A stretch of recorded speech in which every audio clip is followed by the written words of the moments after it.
Nugenix? That really works? Since I started taking Nugenix, I'm lifting like when we played for Coach Carter. I feel more energized at work. It's even spiced up things between me and the missus. Are they still giving out complimentary bottles for people to try? Yep, send a text. It's that easy. Text LIKE to 42424 right now for your complimentary bottle of Nugenix Total T. It's the #1 selling testosterone-boosting brand at GNC and Walmart. Do it now, and they'll also send you a bottle of Nugenix Thermo X, their newest, most powerful fat burner ever, absolutely free. Text LIKE to 42424. That's LIKE to 42424. These statements have not been evaluated by the FDA. This product is not intended to diagnose, treat, cure, or prevent any disease. I had the worst dream last night. You were in a car crash, and the kids and I were on our own. We had to move out of the house because I couldn't afford it anymore. That's awful, hon. My brother was saying he got life insurance from Ethos. With Ethos, it only took 10 minutes, and he got $2 million in coverage for around $2 a day. It's all online. No medical exam. He just answered a few health questions right from his house. Ethos, here we come. Visit getethos.com. That's getethos.com. Sample rate is a 10-year term life policy for 35-year-old healthy, non-smoking male. Billed monthly. Something amazing is happening here. AI is increasing workloads on CPUs and GPUs. But this company's laptops are more than keeping pace. That's because CDW worked with them to future-proof their laptop fleet by configuring them with devices enabled with AMD Ryzen AI. Improve performance and free up resources with AMD Ryzen and CDW. Make amazing happen. Find out more at cdw.com/AMD client. Let's go. It's time for Sedano and Cap. A little sabor, and we're going to just nosh. It is George Sedano. It is Scott Kaplan. Sedano and Cap is on. I'm going to have to say respectfully, I'm going to disagree. Okay, why is that? I don't know.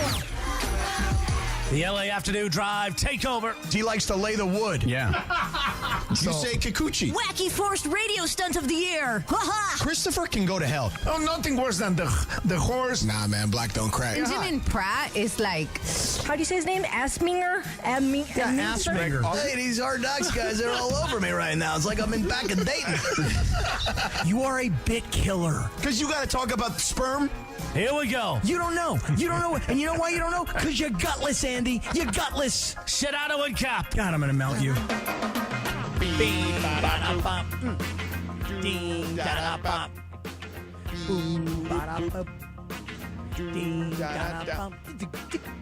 Cappy, I got an update for you.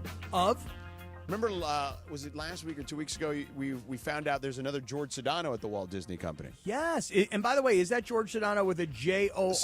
Also Jorge, yes. Okay, Jorge. Okay. Yeah. So he reached out to me, as I told you, and we connected on Zoom today, as a matter of fact. Wait. You guys just set up a Zoom like, hi, Jorge. Hola, Jorge. Sí. ¿Cómo está? Yes. Come on, get out of here. Yeah, he's like, I'd love to know your story at the Walt Disney Company. And I'm like, sure, let's talk.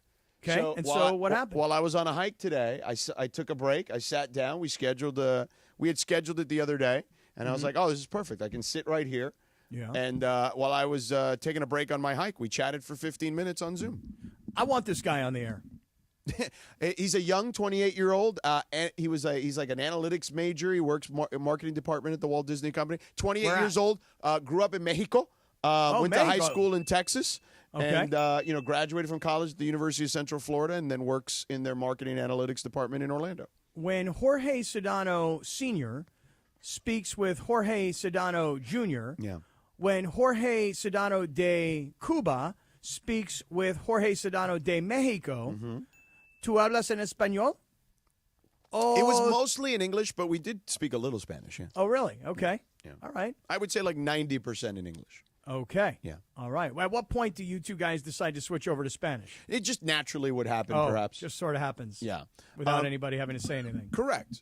Right. Like, let's go to Spanish because Cappy understands nothing that we were going to say. Right. But I don't. You actually kind of didn't come up in the conversation. What? Yeah. Sorry. What? He actually wanted to ask me a lot about the NBA because he says, and then he said, he's like he's seen me on TV before when he watches games. So that was it. So Let me ask you though. I just have a quick question. Yeah. Did you find him to be a good talker? Yeah, he was very good conversationalist. Okay, the reason I could have gone longer. I just had a call at 11. Okay, the reason I ask is this. Yeah. When you vacation over the summer to keep the show intact, what if we just bring him on? the other Jorge Sedano? I don't know how much he knows about. I mean, he seems to be an NBA fan, but I don't know if he knows enough to like hold a show together is what I Because I will tell you, George, yesterday when Will Dog from Ozo Motley got up to leave the show, he and I chatted. You a little offered bit him last night. a guest spot when I'm on vacation. I said when George is on vacation over the summer, Did you talk should to come Bergman in. about this at all? You might want to make sure that he's like, a hired employee, right? Oh no, it's fine. I'm like, you come in as a guest. He doesn't have to come in as an employee. I'm like, okay. but I'm like, listen, you were great, bro, and you have a lot of things to say, and you have a lot of passion for sports. And when George is on vacation during the summer, I always look to find like interesting people kind of outside of our little sphere of guys who can fill in. And he loved it. And by the way, George, his phone, he was blown up yesterday by people that were listening, going, "Oh my God, I can't believe you're on Sedano and Cap." It was pretty cool. Awesome. You know what I think we should do? I think we should each bring in somebody like that, like me, DeAndre, George, you. Like, I'll bring in, like, a friend / guest / host. You know what I mean? Sure. And see who has the best one.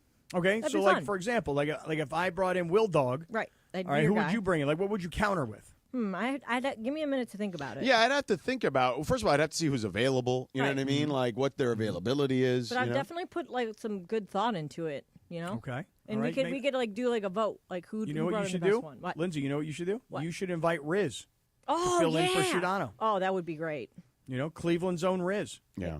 I don't know if he would do it. He takes a lot of vacation. He does, huh? Oh yeah, he's on vacation now for like a month. They A call him month? Vacation Man. Mm-hmm. Get out of here! Come on, a guy takes a vacation for a month after the Super Bowl. They literally call him Vacation Man. Wow. Yeah. George, So anyway, that Cappy, doesn't sit well with me, by the way. Well, there you go. I mean, you complained that I was gone 2 weeks. Could you imagine if I was gone a month? Oh my God, you'd literally like never stop talking about it. It took you 6 months to stop talking about my 2 weeks. Well, your 2 weeks was 2 weeks to you, and it was like 6 weeks to me. Yeah. Well.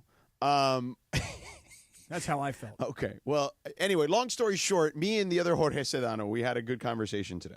I think that is just wonderful. I really do. I think that is just marvelous.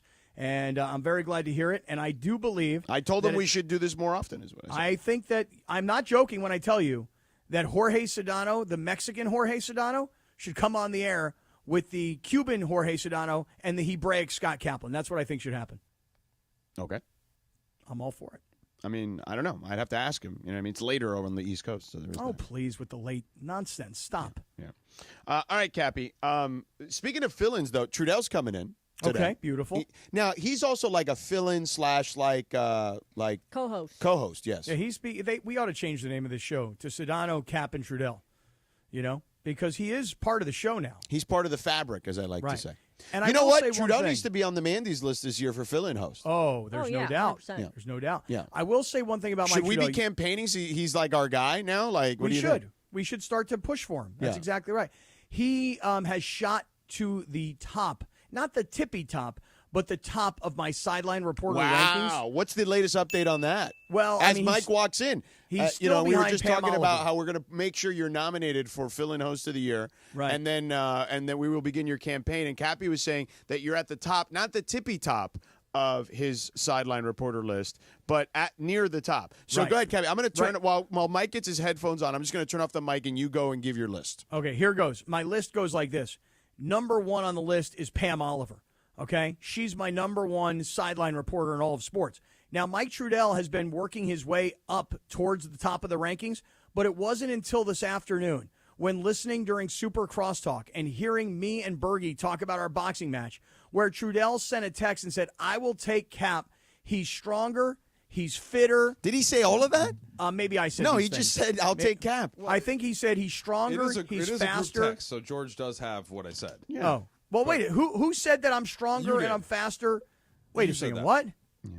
Wait. You said it. Yeah. Wait. Read the text. Hold on. He wrote, "I'll bet on Cappy." You gave one of those thumbs up emoji thingies, and then he said 15 pounds plus the D1 pedigree. Yeah, that's what I said. And then, I don't think you liked the pounds part of it. I felt like it was probably, but that you used that, you spun that into "I'm stronger, faster, and mentally tougher." And then he sent him a GIF that says, "I got you." Right. Okay. I thought it was Mike Trudell who said that I'm stronger, faster. You literally typed that. Yes. Into your phone like 5 minutes ago. Well, I was attributing it to you, Mike. Nonetheless, now that Mike Trudell you is the point. That's the point. Right. Yeah. Now that Mike Trudell has got me versus Bergie in a boxing match, now Mike Trudell is number 2 behind Pam Oliver, and he has skyrocketed above in Lisa front of Salters Lisa and above Salters. me. Yeah. And that's exactly right. Yeah. Well, Cappy, here's the thing. Just like George Sedano, I'm trying to grow in other aspects of my broadcasting career, play-by-play, for example. So George, who's great on your sideline list, you got to start putting George on the play-by-play No, list. not yet. Not even close. No, but I'm just thinking about it. That's what I'm saying, getting that into Cappy's head. Because, we've been doing sideline for a while now. We're pretty comfortable, right, in doing the sideline. It's a great game. But, you are expanding. And that's what I would like to see, George. So hopefully you get some support from Cappy. I think you guys should do a podcast. I once did this podcast. I'm handing it off to you guys. Okay. It's called the Sideline Guys. Okay? And that's what I used to have on sideline reporters, and all we would talk about is what happened during the game that we never got on TV, that we had in our bag, that we never had a chance to use. Oh, there's tons of stuff like that. Right. Yeah. So I think you guys should become like the new Sideline Guys podcast. Cappy, I'm a little disappointed. I just looked and I saw that you didn't take home the salsa I gave you for your birthday. Oh, no. Incorrect, my friend. I took home the hot sauce. Oh. So I appreciated that hot sauce. Yeah. I needed a new bottle of hot sauce, Right. and I took the bottle of hot sauce. I just left the chunky Thick salsa. and chunky for Right. you. Is that a good brand, George? Yeah, La Victoria is very good. Very, very good, yes. Okay, maybe I'll take one. There's some more, yeah. There's plenty. Yeah, And maybe Mike, I'll take it. thick and chunky is what I'm going to call myself when I come into the ring against Bergie. Now weighing in at an even 205 pounds, they know I'm as thick and chunky. That's what I'm going to say. Cappy, I was surprised at how little support you were getting. It's weird. I don't understand. I don't either. What do people know that I don't know? I just think that Bergman is got again, I've talked about this. He's got a sneaky anger to him. I don't know if it's sneaky. Right. I feel like it's kind of some pent-up surfacey. anger in there. Yeah, I feel like surfacey. once he's in that squared circle, he's going to take it out on Cappy. Once he goes into He's gonna be Bergmania mode. This is what you get for texting me 2 days before you want a day off. Right. Come to Bergmania. Come to Bergmania. At the same time, that's his theme. At the same time, Cappy, you don't seem like the type of guy that really gets on people's nerves. There are other people at the station that I've heard things about. You seem like you're not. Mason is still clearly at the top of that list, particularly for Bergman, I would imagine. I'm saying I think but most Cappy's people like definitely you. in that range. Really? Yeah. Oh, I thought most people really liked Cappy. No, they do like him. That's the reason that he. I think that it's like a double-edged sword, is what I would call it. Like, people really like Cappy, but then Cappy uses the fact they really like him to his advantage by calling them 3 days before he wants 2 days off on a Friday and a Monday, and be like, I got my birthday and it's President's Day and it's a holiday anyway. I could take it, but I should have probably told you earlier, but I kind of forgot. And Rachel has this thing planned for me, and it's this whole nonsense. I'm still in the honeymoon phase with Cappy. Word salad before he gets to what he wants because he just forgot. I haven't seen that part of you yet, Cappy. Yeah. And you may not, Michael. I may want to protect it. I may want to keep it away from you. I You know what I mean? debated today. I actually was thinking about this when I was texting Trudell separately, asking him if he was coming in today, because he's gonna come on tomorrow from Portland. Trudell. We got a correspondent on the road in Portland tomorrow. Cappy. Sedano and Cappy is growing, Lindsay. So, you have influence enough to send me up to Portland. I know exactly. Yeah. So I was actually debating. I was gonna pose this to the group chat and be like, should we add Trudell to the Sedano and Cap group I think chat? we could. I mean, it's up to Michael, though. There's a lot of texts. The last time we did that was with Beto, and that did not last very long. Cappy was fighting with Beto, and Beto literally. The next thing you see is Beto Duran has left the conversation. Shut up. I think that was a day and a half, maybe. Well, Beto's here. Beto can answer that question. Beto, come inside here for 1 second. While he's coming in, I got added to some other chat, and there were texts during. I think it was during the World Series, and then. That was the Ramona sent a station-wide text. Oh, well, that one died pretty quickly. Yeah, after the World Series. Okay, it's pretty much gone. Yeah. Before Beto puts his headphones on, I want to say one thing about Beto. Yeah. Beto was in my head yesterday. He was? Yes, very much so. Beto because when Lindsay brought in those cupcakes. Hold on, Cappy. He said you were in his head. Beto, you were in my head yesterday because Lindsay brought in a dozen cupcakes from what's the name of that place? Susie Cakes. It's very Susie good. Cakes. I love Susie Cakes. Okay. So Lindsay brings in all these beautiful, really delicious cupcakes. And everybody's grabbing them. And George had a cupcake and a half, and then complained that he couldn't drink a glass of red wine because he'd already had all the I did sugar. have the one glass of red wine. You did. I used my what is that thing called? That Michael has one as well. Free pass? Decanter? No, not a decanter. A Coravin, where you can just suck out one glass. Oh, yeah. really? Yeah. Oh, wow. DeAndre waited until the show ended because for some reason in his mind he thought that he showed a lot of willpower by not grabbing a red velvet cupcake. But when the show was over and everybody left, he was like, okay, I can't take it. I have to have one. So he got his. I did. Everybody in the back got theirs. But Beto, in my head, I could hear you saying, new year, new me. Yeah, and also you're fat. That too. Yes, that is visceral correct. fat. Right. That is not very nice. No, because fat. Cappy says it all the time. I'm so fat. So I remind him, you said I'm so fat. That's right. And so I don't think you are. I think you look great. I think you're fantastic. Oh, thanks a hell But of a I'm lot. just repeating what you say. But I had 3 cupcakes remaining. Oh, no. Yes. I drove to see Christopher Arthur Morales last night down in Anaheim. Yeah. Spent a lot of time with Christopher. And then I drove home to South. Yeah. And there were those cupcakes looking at me, sitting shotgun. Don't do it. Did you use his restroom? Oh wait, you hadn't had the cupcakes yet. Oh, no, I hadn't, but I did use his restroom. Okay. Mike, Of course by the you way. did. Yes, I did. He also told me that, when you saw his mom, he said to her, she just wishes you were Sedano. Oh. I'm glad that's actually what he said, because I realized afterwards that I was using my off-air language, not my on-air language, and I didn't even think to myself, well, Chris's mom is here, maybe I should clean it up a little bit. Wow. And I was dropping F-bombs everywhere. Yeah. You know, it was not. So did you do it, Cappy?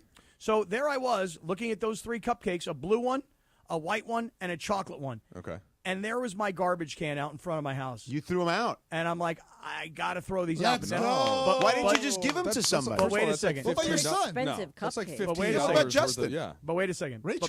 But before I could throw them out, I opened up the box. I looked at the chocolate Smelled one, them. and I was like, okay, I got to have a bite. So I had a bite of the chocolate one. That's good. It's your birthday. You Then should do that. Then I looked at the blue one, and I'm like, I think I got to have a bite of this blue So one. you had Then a I bite of each one. And I had the bite of the blue one. Two questions. This is first a quick one. Do you guys prefer the frosting or the actual cake part of it? I like the cake. the I'm a frosting. cake guy. Okay, frosting for me.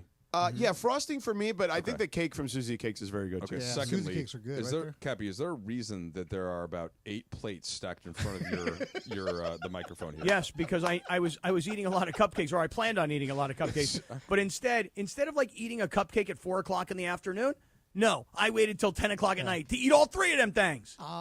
You ate all 3? All 3. Cappy, I'm still betting on you to beat Bergman's. You know what? And Beto, have you weighed in on this yet? Yeah, Team Berg, because we saw the Cappy video of what he was doing and how he's throwing punches, and no chance. I haven't seen this yet. Yeah, go to Cappy's Twitter. That's the reason we're going Team Berg, because we saw the Cappy video. Are you going to let me down here? No, Michael. Listen, he ruined the wild card gym. I'm surprised. What he's not back. do you just look like a chump or what? Like what happened? I mean, I just look like a guy who's never really spent any time boxing. You know, I mean, that's what I look like. But Whereas Bergman, now Beto, you cover boxing. Did Bergman look better? I got the report that Bergman, he went to Brick House, and Malik Scott is his son is training him. Malik's there, and I got the report that Bergman, hey, not bad for the first time. Wow, not bad for the first time is a compliment. Okay, how would you compare him, what you heard about his boxing for the first time, to seeing me play pickleball for the first time? Oh, you're a stud. Okay. Well, you're a natural pickleball player. You're a stud. Yeah. kind of the way I'm a natural boxer. Are you left-handed?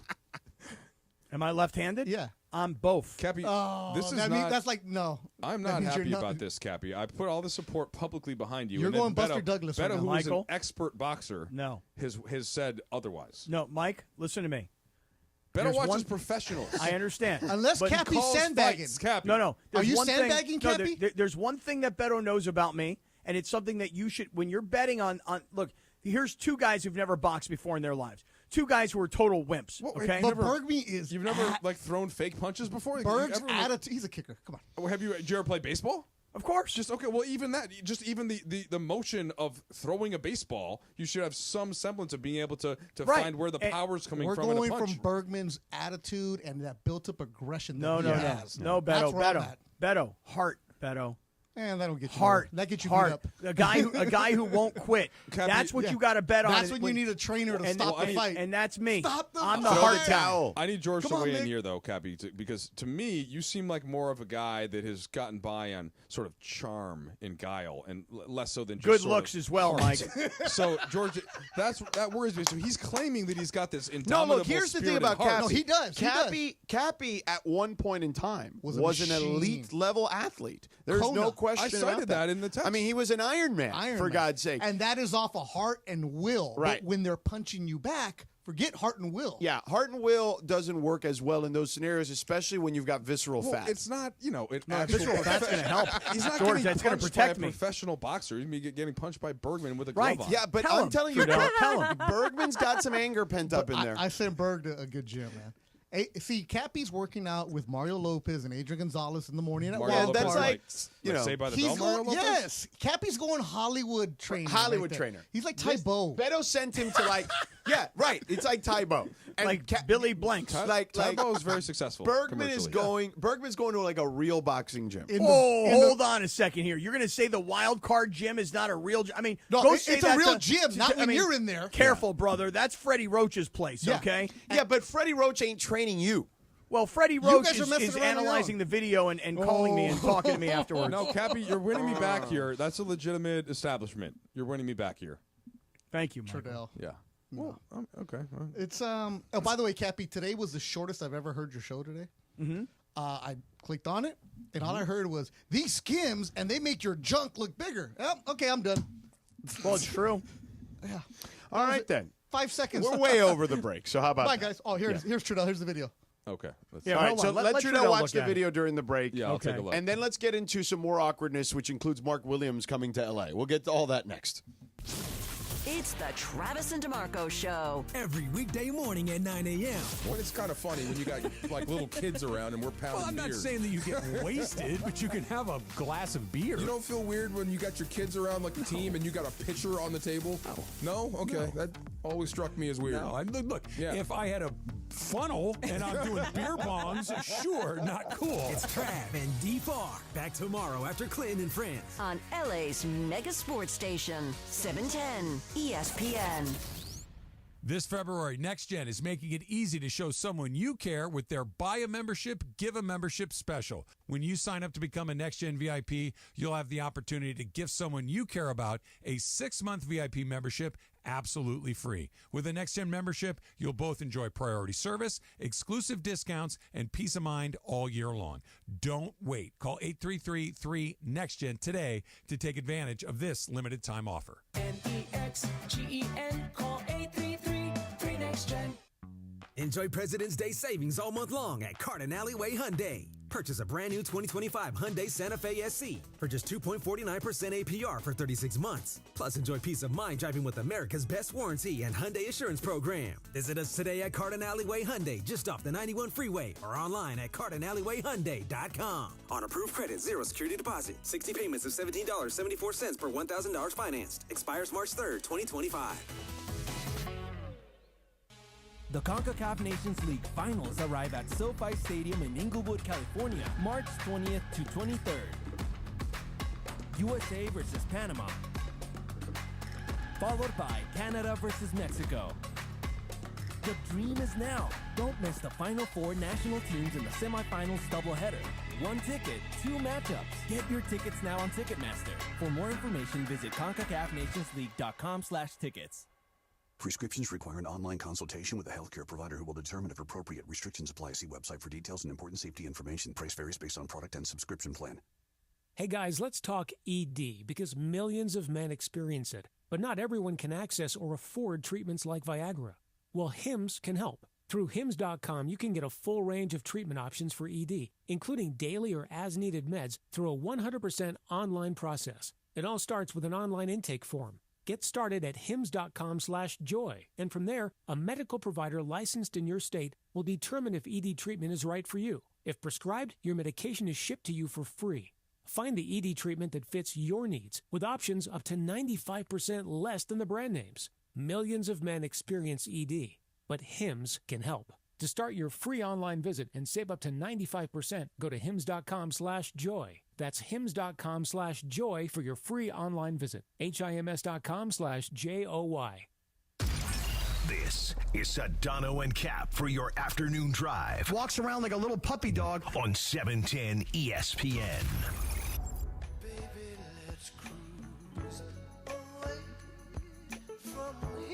What's with the slow jam today? What is this? Is this an anniversary this today? is a banger. I know, but I'm saying, like, is this an anniversary today? Or is it somebody's birthday? Yeah. Smokey? Yeah. Oh, okay. In fact, 85 years old? We should tell him. Happy Chinooka. Oh, yeah, that's true. I have no idea what Chinooka is.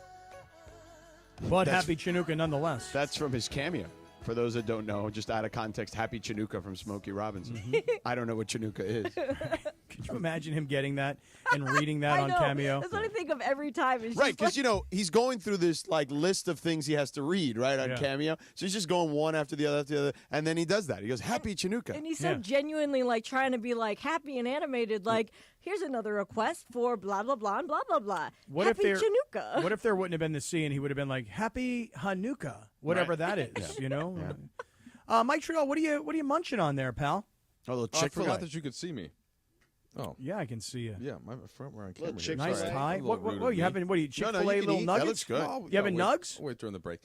I will say that it's unfortunate that fries don't take to time very well. Oh, yeah, they don't travel well. Huh? Yeah, I bought them about an hour ago, and I figured, let's zap them, and it's not the same. No. It's just not the same. No. And by the way, Chick-fil-A, throw them in. Yeah, but Chick-fil-A fries in general, especially the bigger waffle fries, they're also kind of floppy and greasy to begin with, Oh, I like so there's not I like them too, but there's not a lot of crunch to them. You know what I mean? Yeah.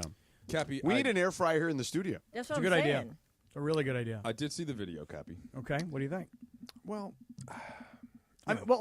before you knock it, I want to say one thing. Have you seen Bergie's video? No. See, so you don't really have much to compare it to. Well, here's the thing: is that I'm wanting to give you the benefit of the doubt, not just because I like you, but because of the pedigree that we discussed earlier. Okay. And my first thought watching it was, this doesn't look like you're trying to impress so much as you're just kind of, hey, I'm here, I'm boxing. Right. So I think that you could do a lot more of a focused and a better and a more fierce display. I agree. If asked. And so that's where I'm faulting Beto because he made it seem like, oh, this was a tryout or something. Right. Like you were auditioning for people to pick you in a fight versus Bergman. You weren't. You were kind of going through the motions. Is Mike, that accurate? Yes, you have to understand.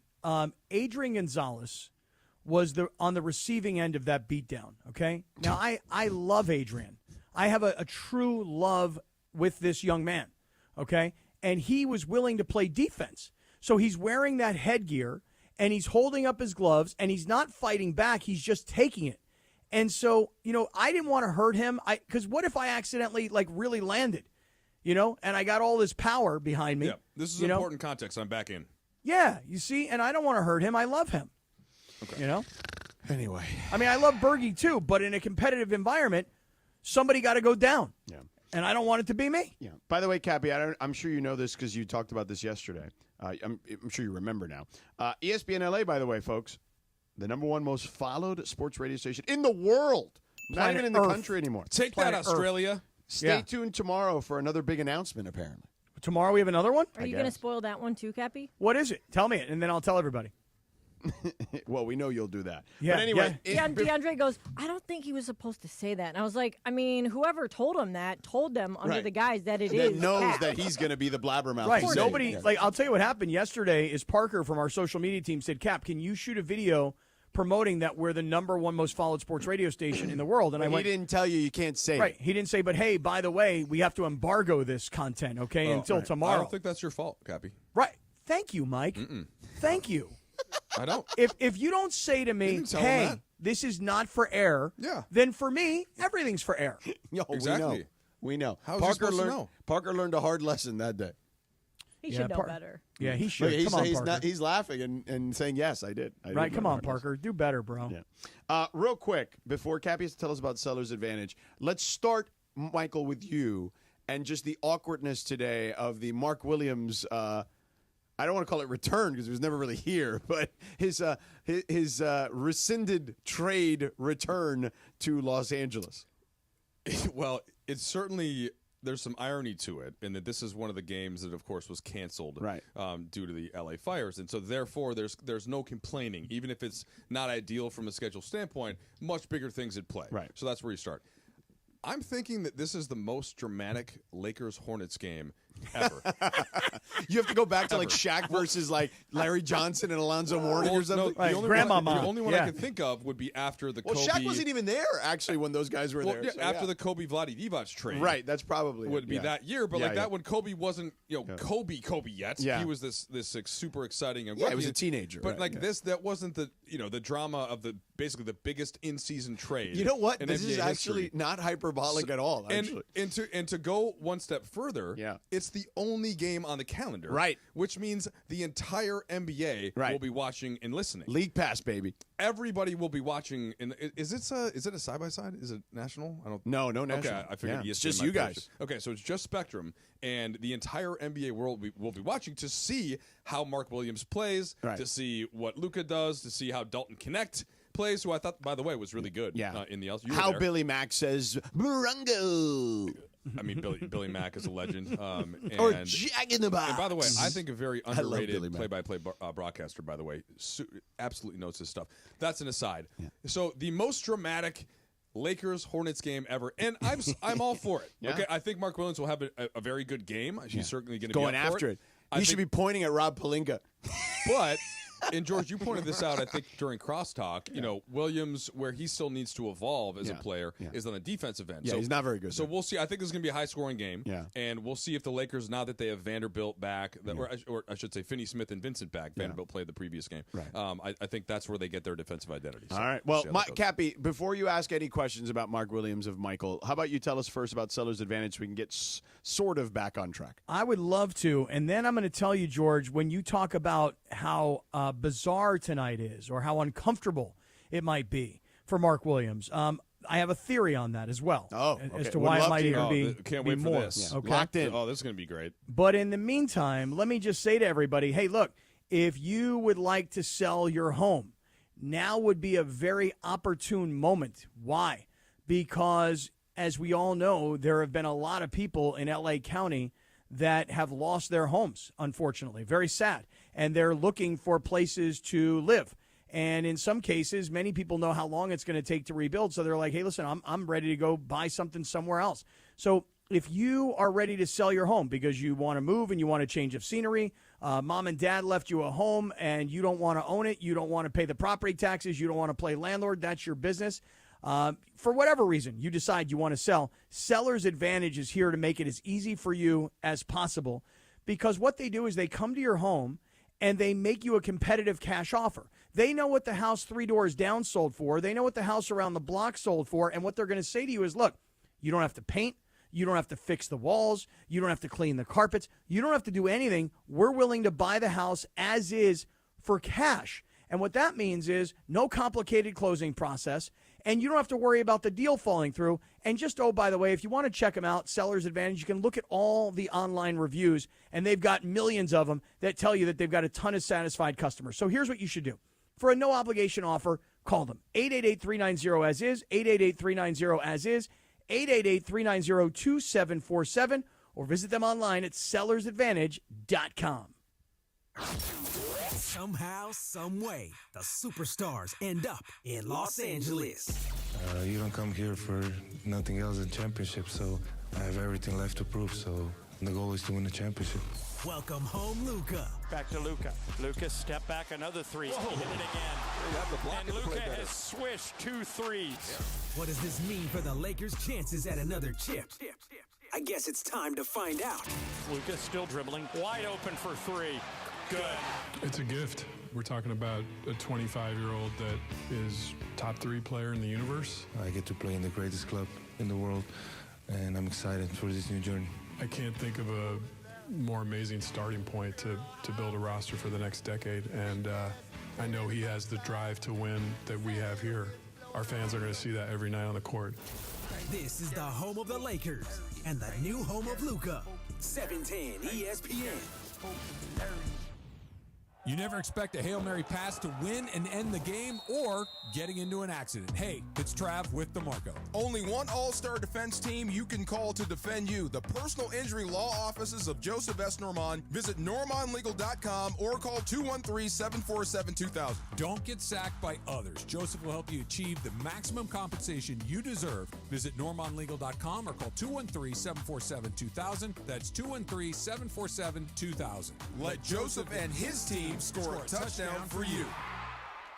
Why do we grill to order at Waba Grill? Because it's just better for you. And our Asian-inspired menu has high-quality proteins that are healthier for you. Our steamed vegetables and signature salads are made fresh for you. Our sauces are more flavorful for you. From sweet and spicy to fiery hot. Right now, get our Value Bowl combo for only $8.99.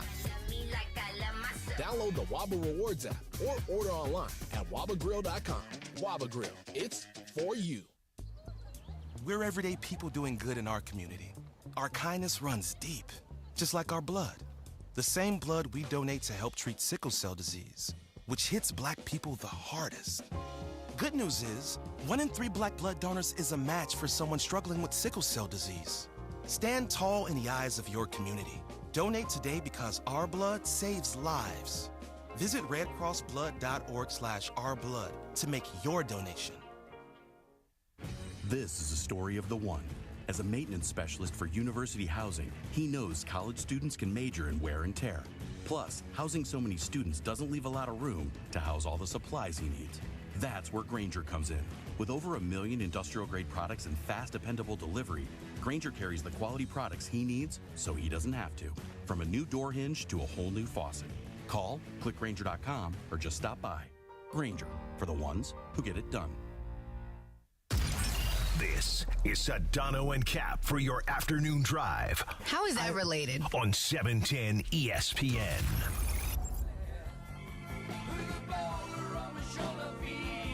Oh. Cappy Cap. Did you have any more residual birthday stuff last night on the way home, or no? Or other than the cupcakes? No. Nah, it was a... Is it a milestone birthday? I don't think so. By the way, Ozzy Osbourne, right, today? Didn't you an anniversary today that I saw No, earlier this today? is... I know this is not Ozzy Osbourne, but I'm saying, like, this is... Manfred Mann's Manfred Blinded Mann. by the Light was the #1 hit back in 1977. I would never have gotten Manfred Mann. I only know that because we've talked about this, I'm fairly certain, and this exact conversation where it's like, Manfred Mann, they were one-hit wonders. They never had another hit. Manfred Mann, who knows that? Manfred Mann, Blinded by the Lights, good song. And also, 5 years later, Ozzy Osbourne was arrested for urinating on the Alamo, excuse me. I like Alamo. I like to put those stupid ones in there because they're funny, and we never talk about them. But that one's a good one. Sharon, I just had to go to the bathroom. I had to pee. I don't really understand why people get, like guys in particular, get arrested for peeing in public. I mean, everybody's dog walks around peeing everywhere. What's the difference? Dogs also don't wear pants. Yeah. So what? Cappy, that's not a terrible take. You know, really, Thank you, Mike. it's like Wait there a are minute, wait worse a minute. things. Now, the thing that I would be extremely cautious You're of, though. comparing a dog's private parts and an animal not wearing pants to a human being. I think the key is you just don't want children around, okay? But outside of that, if you got to go and you're kind of looking around. Now, this happens to me sometimes, Cappy, at soccer tournaments for my kids. Sounds like where you have personal experience you're with sort of this. you're out there in all of these fields, and it's like a really far walk to the Biffy. Mm-hmm. And you're kind of looking around, and there's a wooded area behind, and you can see trees, and there's brush. You know, that's the thing. Now, maybe you want to try to hide it a little more than Ozzy did. Right. Yeah. Well, listen, I'm not suggesting... Sharon, I just needed to go pee. I'm not suggesting that, like, I'm going to walk down the street and I'm going to be on the corner of, Figueroa and Olympic, and I'm just going to whip it out and pee all over the ground. Why not? You would not be in the minority if you did that. Well, because you see that, Lindsay? somebody How who about that? lived downtown, listen, every morning I used to fear like what I would see when I walked out of that little corridor where my apartment was, and I saw more naked butts from the unhoused than I've ever seen in my life. Unhoused. Yes, on those days where I had to start waiting until like later in the day till they were already gone for they've already woken up for the morning, because otherwise it's like just butts sticking out everywhere. All I'm saying is that as a guy, okay, sometimes we have to pee so bad and there's nothing around, and what's the big deal if we pull off to a side alley over here and you pee. And people get arrested for that? I mean, dogs pee everywhere. People walk around with their dogs and they just pee all over the street. That's okay. But me, I got to pee and my bladder's going to explode, Cappy, but I can't do it. I would like to hang out with your dog, by the way, because I miss my Frenchie. So he's great, if we man. could talk about that. Yeah, we'll put he's that such on a the good list. boy. Yeah, He said he bites people. Oh, well, he does, but right gums now them now. He gums them now. Frenchie's got a Tell little him, aggressive. George. It's fine. I'm used to that. By the way, Luka's going to be happy tonight because Real Madrid just pounded Man City in the Champions League. Oh, really? There you have it. I was watching Aston Villa and Liverpool earlier today, actually. Oh, you saw my guy Marcus Rashford. Yeah. Manchester Hey, United. since we're talking soccer here, I think you guys are going to be impressed with my contribution. Oh, here we go. You ready for this? Oh, wait, was this the question that you had waiting for us? No, but today on Prize Picks, you know who I played? I played Mbappe to have more than 4 shots on goal, and he had 7. He had a hat trick, bro. Yeah, had 7 shots on goal and had 3 goals. Oh, congratulations! That's a good call by you. Yeah, thank you. I've got him together with Juju Watkins. Well, I'll tell you more about it later. Okay, great. Anyway, hey, listen, Go ahead. I think You wanted tonight, to ask about Mark Williams. Well, here's the thing about Mark Williams tonight. Okay, Mark Williams makes his triumphant return to Los Angeles.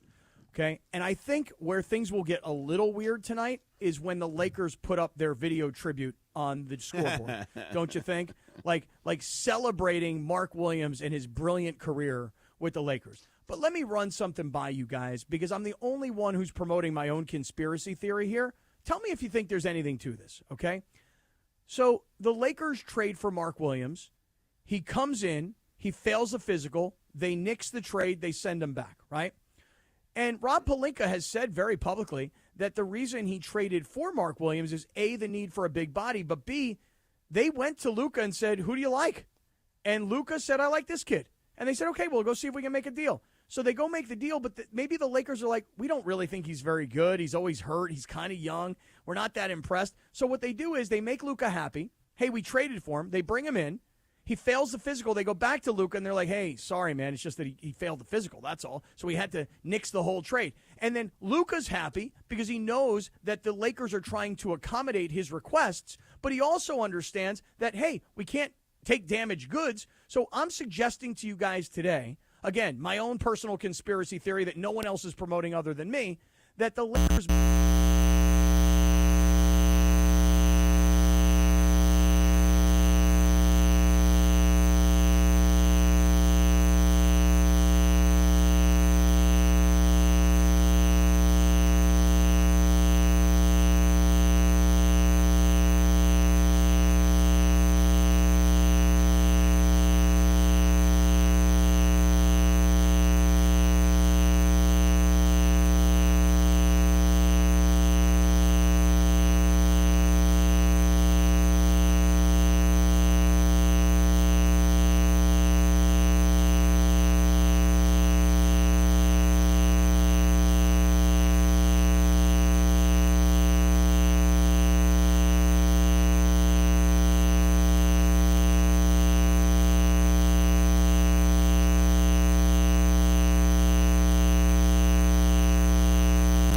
particularly on defense. Yeah, Cappy, I would just say we don't know, and partly because doctors cannot talk about HIPAA whatever happened laws. in the physical. Yeah. So we don't know what happened, what they saw. We don't know Apparently what he Charlotte didn't said. either. Blah, blah, blah. So and Rob Pelinka hasn't talked about it yet, so I don't know.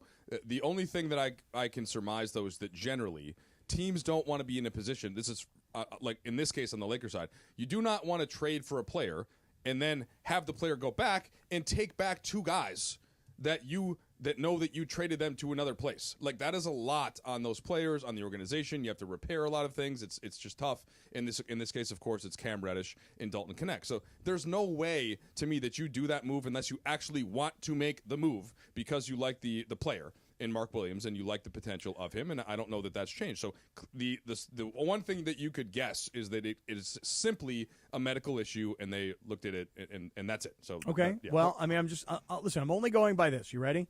The kid himself had a quote today that he was shocked that he failed the physical. I'm not going to go into it's not that important, right? Hashtag stunned. Yeah. Done. But he just Hashtag hella minutes. Yeah. Hella minutes. He did say, he goes, hey man, I've been playing hella minutes. He so played I would hella ask minutes the night of the trade. Right. So I would ask you guys. I mean, you guys, I'm sure, did a lot more detailed investigation on this than I did.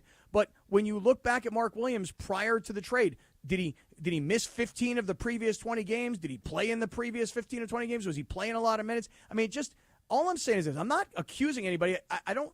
It's not like some like great big story. I'm just saying that like when he gets here and they realize how much they've given up for him and they realize that he's injury prone, like at some point you're like, this deal sucks. It doesn't feel good. You know what? Let's fail the physical. All right. We can answer more of this on the other side in this awkward afternoon and evening that the Lakers are going to have today with the Charlotte Hornets coming to town. But, Cappy, first tell us about your friend Avner Gatt. I would love to. Hey, listen, guys, we all know what has happened in L.A. over the last month and change.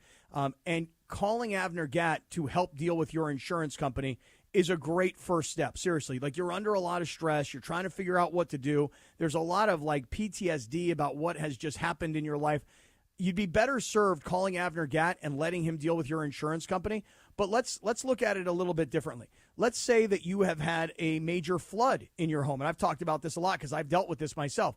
I mean, it could have been a broken fire sprinkler, maybe a toilet overflow, a broken water line, maybe a burst supply line, whatever the case may be. If you've got a flood in your house and all of a sudden, you call your homeowner's insurance company and you think, well, they're going to have my back, of course, but your adjuster is making you feel like you're some kind of criminal or something and you can't figure out, like, how am I going to replace my living arrangements? And how come you're not calling me back? Listen, this is why you call Avner Gatt. He is an expert in dealing with these homeowners insurance companies. You and me, we are not experts, okay? So let an expert handle this for you. It's not just that he's an expert in dealing with this. He's got people who are on his team, and you can go to avnergatt.com and find out everybody on the team, and you can see their background. Insurance companies is where they came from. Law offices is where they came from. They have an expertise in dealing with these companies. And by the way, they also have a lot of relationships in dealing with these companies. So instead of you trying to go one-on-one with your homeowner's insurance company, Avner Gatt is ready to do battle on your behalf. Call him, 818-917-5256, 818-917-5256. His website is avnergatt.com.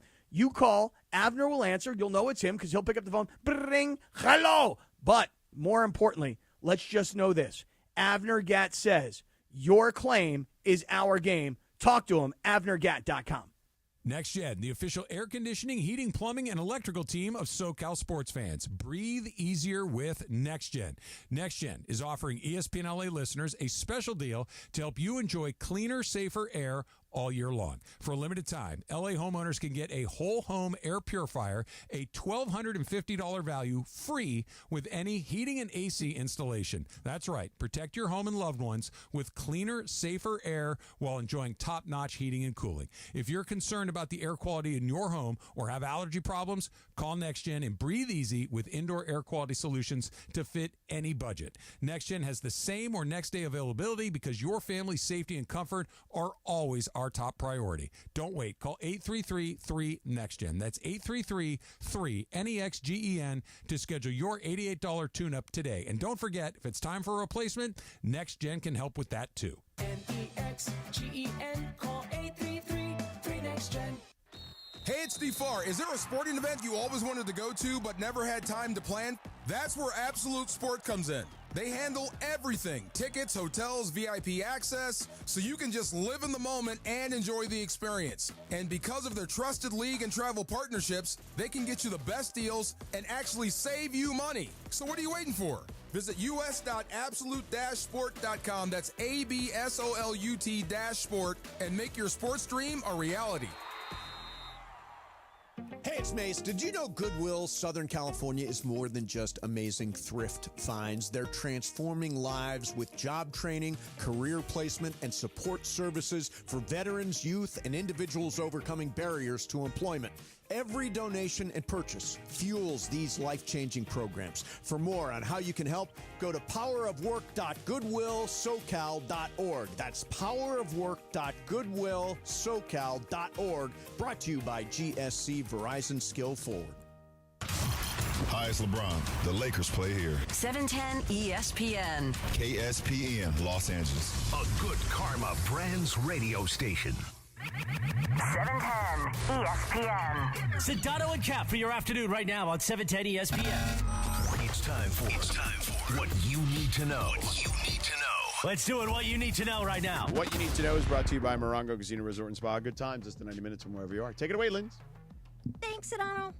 All right, so I'm sure, Cappy, that you're all over this in the Capcast earlier, but the Chargers Oh, are going yeah. international. Sao Paulo. Yep. They're going to be opening up the international season for the NFL, playing on the Friday before opening weekend. They have not announced their opponent yet, but yep, Chargers are headed to Brazil. I'm sure, Cappy, you should go over there and wear like a G-string. You know? Well, no. I would go over there and I would wear all my new Raider gear. Right, so I'm saying like a Raider G-string. You know, Yeah. like dudes over there, they barely wear anything. You know what I mean? What if they play the Raiders? What if Dudes that's wear their like opponent? Speedo G-strings over there. Hey, if the Raiders go to play the Chargers in Sao Paulo, that might be of interest to me. In the short term, though, I guess on one hand, I kind of understand where the NFL is coming from in that the Chargers will go to Sao Paulo. And that's a home game, and for it's whatever, it's fine. Like they're the team that could be the sacrificial lamb, kind of like the Jaguars going international all the time. Right, but like it doesn't necessarily make sense to me that the Rams are going to go play in Australia when they have to give up a home game. Yeah, that I don't get. But I think in the end, if I'm trying to put myself in the NFL shoes, hey, we move these two teams to LA. One of them has already won a Super Bowl, and one of them has an international following, the Rams.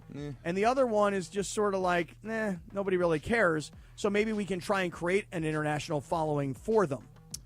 Yeah, so I actually worked, and I think I mentioned this to you before, Cappy. I worked in NFL Europe, right? And so I was literally a part of the NFL's desperate hope of trying to create this international audience.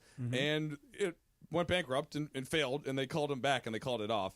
I think the issue is that nobody plays football in any of these countries. Right. So soccer here started in part, and the reason it's gotten bigger is because all of the kids play. Right. There are fields everywhere. So there are Cappy knows his daughters play. Well, sure. And so this is the thing. Like, I get it. The NFL has so much money that they can afford to just, we're going to do games in Germany and Brazil and London. And act like they've got some sort of and presence act like there's there. presence and interest. There's And not. sure, and they probably give the tickets away to some extent, or they must have to lower the prices. Or it's a novelty. Sure, let's go watch American football. That's great. I'm not saying don't do it, but it's not going to, like, catch on in the rest of the world. Well, it's just not. It's funny you say that, though. Here's a thought, and I was having this conversation earlier today. Is why do this for regular season games? I don't get it. Like, why? Like, let me ask you a question. If you're in Sao Paulo, Brazil, and they bring the Chargers and the Jaguars over, and it's week 2 of the preseason, do the people of Sao Paulo, Brazil go, I'm not going to some preseason trash. I'm not doing that. Because, like, when you think about the Premier League of soccer, They bring friendlies here, They right. bring all their exhibitions in the to summer. the U.S. Yeah, and a lot of times, yes and no. So Manchester United, is my team. By the way, we're having our worst year since the 70s. Terrible. By the way, my shout out awful. to Bournemouth. They're playing really well this year. Yeah, in the Bournemouth Premier League. shout out to Bournemouth. But here's the problem. So I went to San Diego, Cappy, your hood. Yep. What's the Snapdragon, I want to say? Yeah, uh-huh. And which is, by the way, which is on our jerseys. So I think that's why they did it. Yep. And it was the third team. Like, it was all the Well, kids. that's my point, Now Mike. they played their side against Arsenal in LA a week later. Right. But so half the games they'll play some of their guys, and then Right. half the games they'll play all the youth. But that's my point, is that when you bring over Manchester United to the United States, their fans will want to see them play, and they'll pay top dollar, and oftentimes you're not even seeing the star players that you want to see play, That's right. which is what I'm getting at. And they're which not is, playing hard. What I'm saying is that if you took the Chargers and the Jaguars as an example, and you brought them to Brazil, and it was week 2 of the preseason rather than week 1 of the regular season, who would be like, I'm not going? Because it's a preseason game. In America, we say that. Yeah. Internationally, they may go, hey, great, American football. It's a novelty. Let's go check it out. Yeah. I'm actually with you, Cappy, in that regard. But I think the London experience has happened for so many years that they probably are like, nah, we're not doing just preseason anymore. Yeah, well, they may have gotten spoiled. Mike, you were over in NFL Europe, you say. Do you recall what year that was? It was 2006. Okay. Yeah. All right. Yeah. Weren't you there with Cliff Kingsbury? Yeah, Kingsbury was my QB1. Yeah. Greatest guy Oh, really? ever. He didn't let me pay for anything the whole time. I was broke. I was just out of college. What And team were you working for? Were you working for the league? Cologne Centurions. Oh, Okay. wow. Okay. Yeah. Because I Cologne's was a over there beautiful too, city. Mike, probably around that same time. I was probably over there close to that same time. I was doing broadcasts for the NFL Network. And we went from Frankfurt, Germany. Yeah. To then we went to Amsterdam, which is where like the home base office was. Yep. And then we went to Dusseldorf, Germany, to do games. Dusseldorf, So right across the river from Cologne. Did you ever I go think to the Rhine Fire, Cappy? I don't I didn't go to the Rhine Fire, but the Rhine Fire, I think, played the Frankfurt Galaxy. That's right. Frankfurt Galaxy won my year. Shout out to my boy. Barcelona Dragons? ring Yeah, for it. right So on. the Barcelona team moved to Frankfurt. Oh. I think so they used to have it. They had a team in London and Barcelona, and then they were like, well, it was a complete dud there. So Germany, they had a little bit of a heartbeat. Yeah. So they centralized there, Yeah. and they had 5 German teams in the Amsterdam team, and then that went away. It was. I It was a great I time loved for me, NFL though. Europe. I loved it, man. It was a great time for me. I remember I signed to play in NFL Europe, and all I wanted to do was just go play for Amsterdam, the Amsterdam Admirals. I was like, I'm going to smoke weed and play football. It's going to be great. And I signed with the league. And the day of the NFL Europe draft, I'm sitting in my crappy little apartment, right? And my phone rings, and I'm like, oh, this must be it. And by the way, ESPN wasn't televising the NFL Europe draft, So my phone rings, landline, and I'm like, this must be it. And at the time, the call comes in. Was it like your mom? No, it was the special teams coach for the Chicago Bears. Oh. And he said to me, hey, we want to sign you. And I go, that's great. Don't they have Kevin Butler at that time? They do. They did have Kevin Butler, but they needed somebody else, to compete. They needed somebody a little better looking. Well, and so long story short is I was like, I'll sign, but I want you guys to assign me then to the Amsterdam Admirals. And they were like, nah, we're not doing that. You're coming here, and that's the end of it. You're camp fodder, basically. That was, and then that's exactly what happened. In the red light district mourned. Yeah. Oh man, I was just there in the red light district. Can you imagine Cappy, walking through the red light? You could have latched on had you. It was a couple of kickers that. Like John Carney was one guy you had to try to compete against, right? Kevin Butler, right? Yep. Who was the other guy? Jason, what was his name for the Detroit Lions? Jason, and he was great. He was great. Yeah. Hansen? Jason Hansen. Yeah. He had a great career at Washington you State. You lost out to 3 awesome kickers. Yeah. Oh, yeah, right. Cappy, you could have been my kicker. So I'm trying to remember Vikings. his first name. Oh, no. Our kicker, his name was Tim Duncan, just I like don't the remember basketball him. player. And I did a feature with him called Dining with Duncan, where I convinced the local pubs around Cologne to let us eat for free, and then I would write a review under Tim's name. There you go. And so we were going. They'd bring the whole thing out, and they'd bring out the beer, the Kolsch's. It's like the local beer, and it was all free. And that was the other reason I mentioned Cliff paid for the stuff, or I got it for free, right? And then wrote about it. The best part for me was when we got to Frankfurt. I think, like I said, they were playing the Rhine Fire. And my college roommate was he was starting his coaching career at the time. And so he was the offensive coordinator of the Rhine Fire. And so they had whatever it was, 2 or 3 days in Frankfurt. And all we did, dude, was go out all night long and party, which was great because in Europe, things they just go until the wee hours. Yeah. So that was it was one of those things where I was like, oh my God, this is the greatest. I just had my 3rd kid. I couldn't wait to get away from my wife and my kids. and I went to Europe for 3 weeks, and it was awesome, man. By the way, what's on tap today on 710 ESPN is brought to you by our friends at Michelob Ultra. Lakers are back tonight as they host the Hornets in the most awkward meeting of the year. Coverage begins at 5:30, tip-off at 7.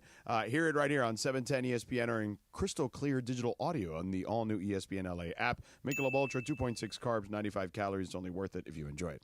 All right, let's get to that, by the way, now that we've done our stroll through Europe on the show.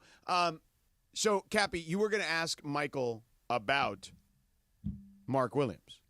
Well, if you guys went back and looked at what he had done before the trade, I mean, was there an indication that he was healthy or that he was damaged goods? Now, there has been injuries in his short NBA he's only played career. 40% of the games. Right. But what about in the 10 or 15 games prior to the trade? Did you guys happen to look into that? No, yeah. So he didn't play the first couple of months of the season due to an injury, but then he was basically playing since then. Right. But Cappy, it's to me, it's pointless to kind of speculate about what was on the physical or not. I'm guessing that there was something on there. So that aside, he will be playing tonight. He will be motivated. I get it. The Lakers will be motivated to try and reclaim that best stretch of basketball that they had played before. If you take the Utah game out, George, they were 10-1 heading to the All-Star break with Luka playing just one of those games and AD playing 4. Right. And so they'd found this chemistry between Austin Reeves and LeBron on offense, and then Finney Smith, Vanderbilt, and Vincent on defense and kind of toughness, personality. Yeah. And so, Cappy, you for sure would love to have a more seasoned big in there as an option. Now, they were able to go out and get Alex Len, essentially for nothing, right, who was waived. So they bring him understandably so. Yeah, right, but I'm just saying a body. By the way, how much difference difference is there between Alex Len and Mark Williams? There's a difference. Yeah, there's a difference. Yeah. But I mean, is it like 80% to Williams and 40% to Len? Or I mean, are they comparable players? I mean, Alex Len was available for a reason.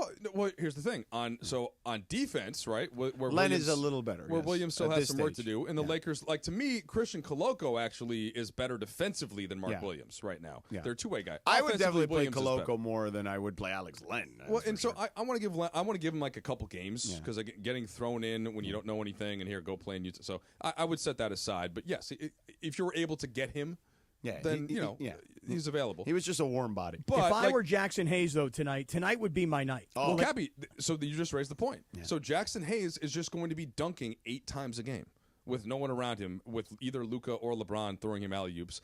And I think defensively, their best groups have been these smaller, and I say small, which is basically all 6'9" guys. Yeah, they're long. You know, and so like that group, whether it's been with Vanderbilt and Hachimura and Finney-Smith, LeBron, Luka, like that group to me has been really effective defensively, and therefore you're probably not closing games even if you had Mark Williams in the fold, and that's part of the deal. So now you're closing games with that quote-unquote small group that is excellent offensively and can kind of hang in defensively with effort and energy. All right, coming up next, Cappy, speaking of deals, Mike mentioned a deal, closing the deal. Well, it looks like the Rams, there's chatter, perhaps, that they know what they want in a potential Matthew Stafford deal. So let's get to that in a second. But first, Cappy, let's talk about Prize Picks. You mentioned earlier that you have played Prize Picks today like LeBron's not going to play. Right. We'll wait and see on that. But Prize Picks, listen, it's very simple. If you want action in the state of California, download the Prize Picks app. Use the promo code CAPPY, K-A-P-P-Y. First $5 play gets you a $50 bonus. You can win up to 1,000 times your money in as little as 4 picks. And here's how you do it. It's as simple as this. There's a stat for each individual player in pretty much every sport imaginable, and you pick more or less. You see the stat number, and you say, is this person going more or less than that particular number? You bundle them together. The more you bundle together, the higher you have a chance of winning more money in that particular instance, and you can get your money as quickly as 15 minutes once you want to withdraw, Cappy. Right, but I was so ice cold for so long, and I kept going for these home runs. I kept trying to play 6 players to try and win the most money, and then finally last night I'm like, forget it, man. I'm just going 2 players. I had a $20 play. It paid $60, so I put a couple bucks in the bank. Today, here's my plays. I had Mbappe, the soccer player, to have more than 4 shots on goal. He had 7. He scored 3 goals. I did play tonight's Prize Picks, assuming that LeBron was not going to play, and here's what I did.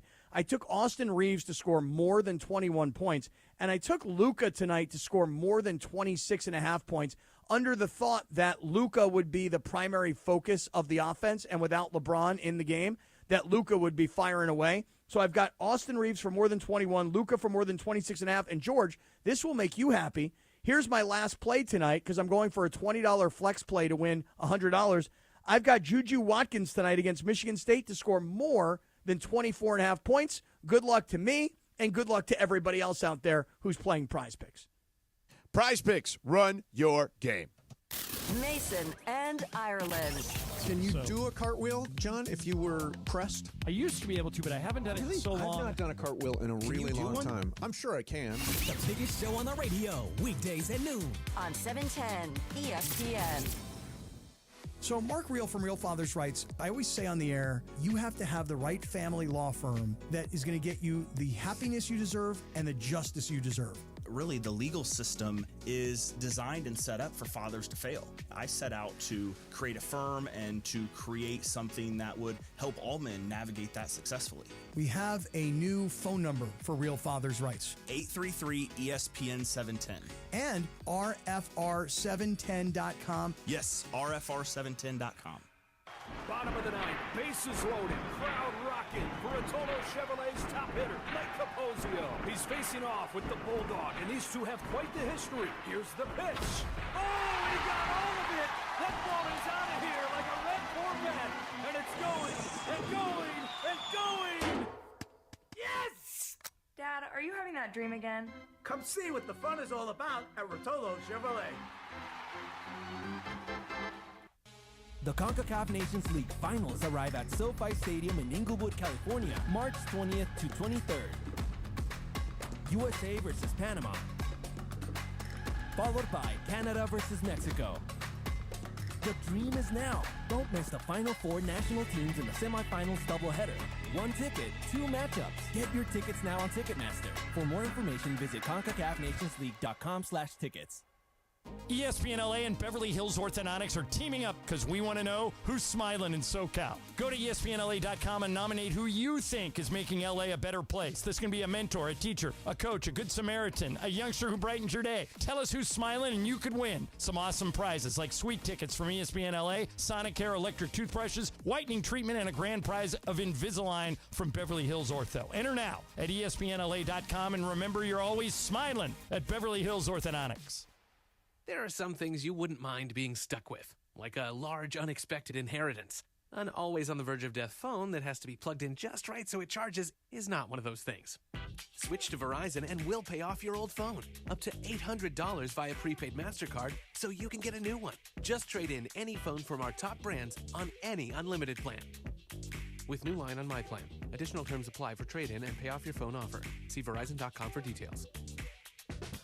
Robinhood Gold members can now enjoy the VIP treatment, receiving a 3% IRA match on annual retirement contributions. With Robinhood Gold, the perks of the high net worth are now available for any net worth. The new gold standard is here with Robinhood Gold. To receive a 3% boost on annual IRA contributions, sign up at Robinhood.com/gold. Investing involves risk. 3% match requires Robinhood Gold at $5 a month for 1 year from first match. Must keep funds in IRA for 5 years. Go to Robinhood.com/boost. Robinhood Financial LLC member SIPC. Gold membership is offered by Robinhood Gold LLC. This is Sedano and Kap for your afternoon drive. Really? Oh, my B. Yeah. My B. Your B. On 710 ESPN.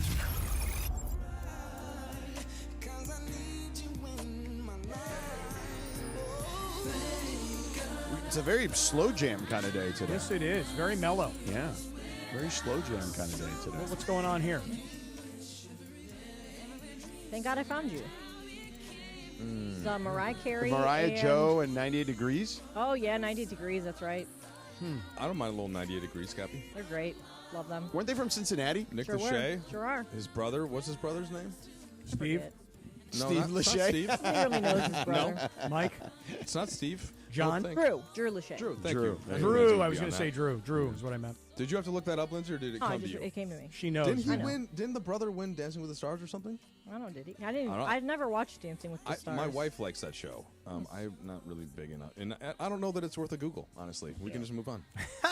Not worth the Google. It's also Seal's birthday today. I don't know if we were going to have any music for Seal, but Seal's in that new commercial where he's a seal. Oh, really? Have you Yeah, seen from it? the Super Bowl. Was that the Super Bowl commercial? Yeah, it was weird. Yeah, I like barely remember. Well, it. it's on TV now a lot, though. I've seen it a bunch recently. So I like Seal. yeah, he's badass. Call Seal. myself a Seal fan. Yeah. Is he still married to Heidi Klum? No. No. That's over, huh? Fairly certain, yes. Okay. Yeah. It's got to be somewhat new, no? We said it pretty definitively. No. I know you seem like you can hang out with the two of them. Yeah. Well, I'll just say this: my old You and agent Kelly at a used to little dinner rep party? Heidi. Who used to rep Heidi? My old agent used to rep Heidi. Okay. and Yeah, he they have told- now he or been she married told since you? 2014, so I had that right. Oh, wow. Okay. Job, George. 11 years. Nice work. Yeah. Very Yeah, nice my work. old agent used to rep Heidi Klum, so that's why I knew. I knew back. I remember him telling me back then. Mm-hmm. Yeah. Before like TMZ had it. How about that? Second wow. straight segment with a Germany reference. There you go. That's exciting. All right, Matthew Stafford. So there's reports out there that the Rams would be seeking a first-round pick. I don't know about you, Michael, because Cappy and I talked about this yesterday.